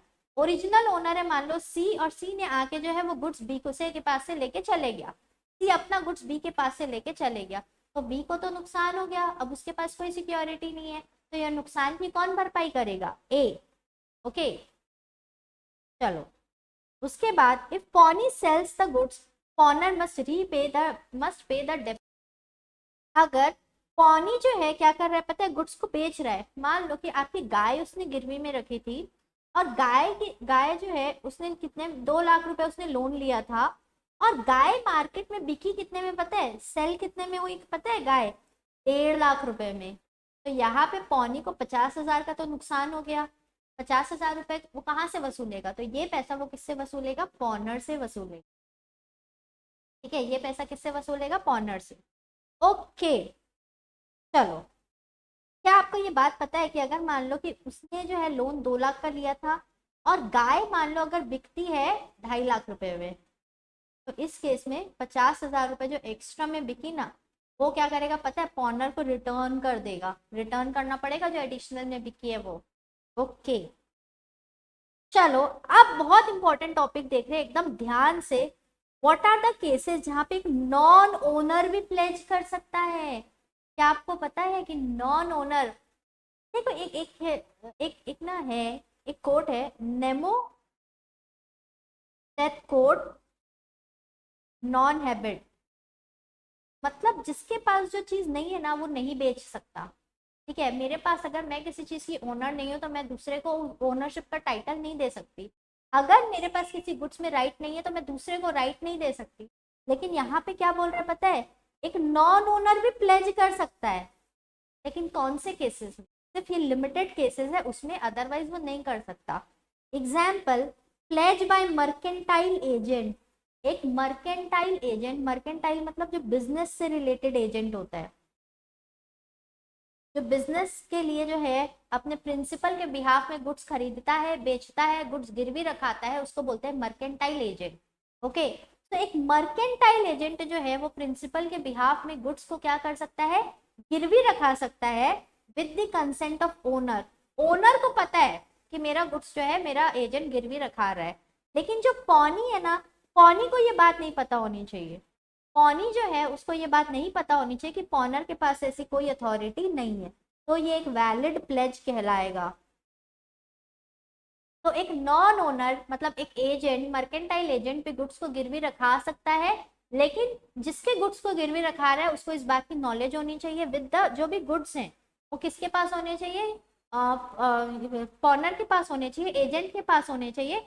और जो ओनर है उसको पता है भाई कि मेरे गुड्स मेरे एजेंट के पास है, तो वो गिरवी रखा सकता है। कंडीशन ये है कि गुड फेथ में होना चाहिए ये काम, और जो पौनी है उसको इस बारे में कोई नॉलेज नहीं होनी चाहिए। ओके, चलो। उसके बाद है pledge by a person in possession under voidable contract. मान लो कि आपने जो है किसी से जोर जबरदस्ती करके उसकी कार खरीद ली।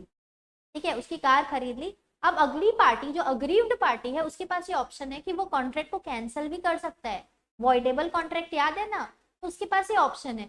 वो कैंसिल करता उसके पहले आपने कार किसी और के पास गिरवी रखवा दी, तो जब वॉइडेबल कॉन्ट्रैक्ट था, अभी तक अगली पार्टी जो अग्रीव्ड पार्टी ने कॉन्ट्रैक्ट कैंसिल नहीं किया, उसके पहले आपने किसी और के पास गिरवी रखा दी, तो जिसके पास गिरवी रखाई है ना उसके पास वैलिड टाइटल जाएगा, उसके पास वैलिड टाइटल जाएगा, प्रोवाइडेड जो पौनी है ना जिसके पास गिरवी रखाया गया है वो गुड फेथ में काम कर रहा है और उसको ये सब घपले की कोई नोटिस नहीं, तो ये घपले की कोई नोटिस नहीं है। ओके, पौने की गलती नहीं होनी चाहिए, तब जाके वो वैलिड प्लेज कहलाएगा। अब देखो, pledge where pawnor has only a limited interest. यहाँ पे जो है third case, pledge by, pledge where pawnor has only a limited interest. ऐसा केस जहाँ पे जो पॉनर है ना, जो पर्सन गिरवी रखवा रहा है, उसका गुड्स के ऊपर लिमिटेड इंटरेस्ट है। एग्जाम्पल, मान लो कि एक पर्सन है, एक पर्सन है ए, उसने अपना, ए जो है ओनर है, इसने एक मोबाइल रिपेयरिंग शॉप बी के पास जो है अपना मोबाइल बनने के लिए दिया और बिल जो है उसका बन के आया 10,000 रुपए। ठीक है, अब ए उसका पैसा नहीं दे रहा है, बी को पैसे की जरूरत पड़ गई, तो बी का इस मोबाइल में लिमिटेड इंटरेस्ट है। लिमिटेड इंटरेस्ट तो है क्योंकि 10,000 रुपए की उसने उस गुड्स के ऊपर सर्विस दी है, तो बी इस गुड्स को क्या कर सकता है? प्लेज कर सकता है। ठीक है, तो इस केस में जिस पर्सन के पास लिमिटेड इंटरेस्ट है ना, वो भी गुड्स को क्या कर सकता है? प्लेज कर सकता है, नॉन ओनर है तो भी। चलो, और केस क्या है? प्लेज बाय अ को ओनर इन पोजेशन। को ओनर इन पोजेशन, क्या आपको ये बात पता है कि अगर मान लो दो लोग हैं ए प्लस बी, मिल के इन्होंने कार खरीदी और बी के पास जो है वो कार हमेशा रहती है, मतलब बी की पोजीशन में वो कार रहती है, तो अगर बी गिरवी रखा रहा है, प्लेज करा रहा है कार को, तो क्या ये एक वैलिड प्लेज रहेगा? हाँ, अगर को ओनर में से कोई भी एक ओनर जिसके पास कार पोजीशन में है वो गिरवी रखा रहा है तो वो वैलिड प्लेज। ओके, फिर प्लेज बाय बायर और सेलर इन पोजीशन। बायर और सेलर इन पोजीशन मतलब पता है क्या होता है? बायर मतलब वो पर्सन भी होता है वो बाइज और एग्रीज टू बाय। सेलर मतलब कौन होता है पता है? हु सेल्स और एग्रीज टू सेल। तो बच्चों सुनो, अगर एक पर्सन है वो एग्री करता है कि मैं बाय करूंगा गुड्स को, अभी तक बाय नहीं किया उसने, उसने सिर्फ एग्री किया है और गुड्स थोड़े टाइम के लिए अपने घर पे लेके गया कि मैं चेक करता हूँ गुड्स कैसा है, और वो चेक करने के नाम पे लेके गया और गुड्स को क्या कर दिया, प्लेज करके आ गया। तो क्या ये एक वैलिड प्लेज है? हाँ ये वैलिड प्लेज है। पता है क्यों? क्योंकि जो बायर जिसके पास पोजेशन में गुड्स है, अगर वो गुड्स को गिरवी रखा रहा है ना, तो वो एक वैलिड प्लेज कहलाएगा। तो 5 केसेस सिर्फ ऐसे है, एकदम याद रखना है। ठीक है, एक्सेप्शन से तो सबसे ज्यादा क्वेश्चंस पूछता है। 5 केसेस ऐसे है जहां पे एक नॉन ओनर भी प्लेज कर सकता है। सबसे पहला कौन सा केस है? जहां पे एक मर्केंटाइल एजेंट है, एक एजेंट है, प्रिंसिपल के बिहाफ में गुड्स रखा है, प्लेज कर सकता है लेकिन गुड फेथ में होना चाहिए। और जिसके पास प्लेज कर रहा है पॉनी, उसको इसके बारे में कोई नॉलेज नहीं होनी चाहिए कि भैया ये किसी और के गुड्स को मेरे पास गिरवी रखा रहा है। दूसरा, अगर पर्सन जिसके पास वॉइडेबल कॉन्ट्रैक्ट में कोई गुड्स है, वो वाले केस में भी जो है पार्टी क्या कर सकती है, प्लेज करेगी, तो एक वैलिड प्लेज कहलाएगा। देन अगर मान लो एक पॉनर है जिसके पास गुड्स का लिमिटेड इंटरेस्ट है, तो वो भी गुड्स को क्या कर सकता है, प्लेज कर सकता है। फिर फोर्थ है, अगर को ओनर है तो उसमें जिसके पास पोजेशन है गुड्स का वो भी प्लेज कर सकता है।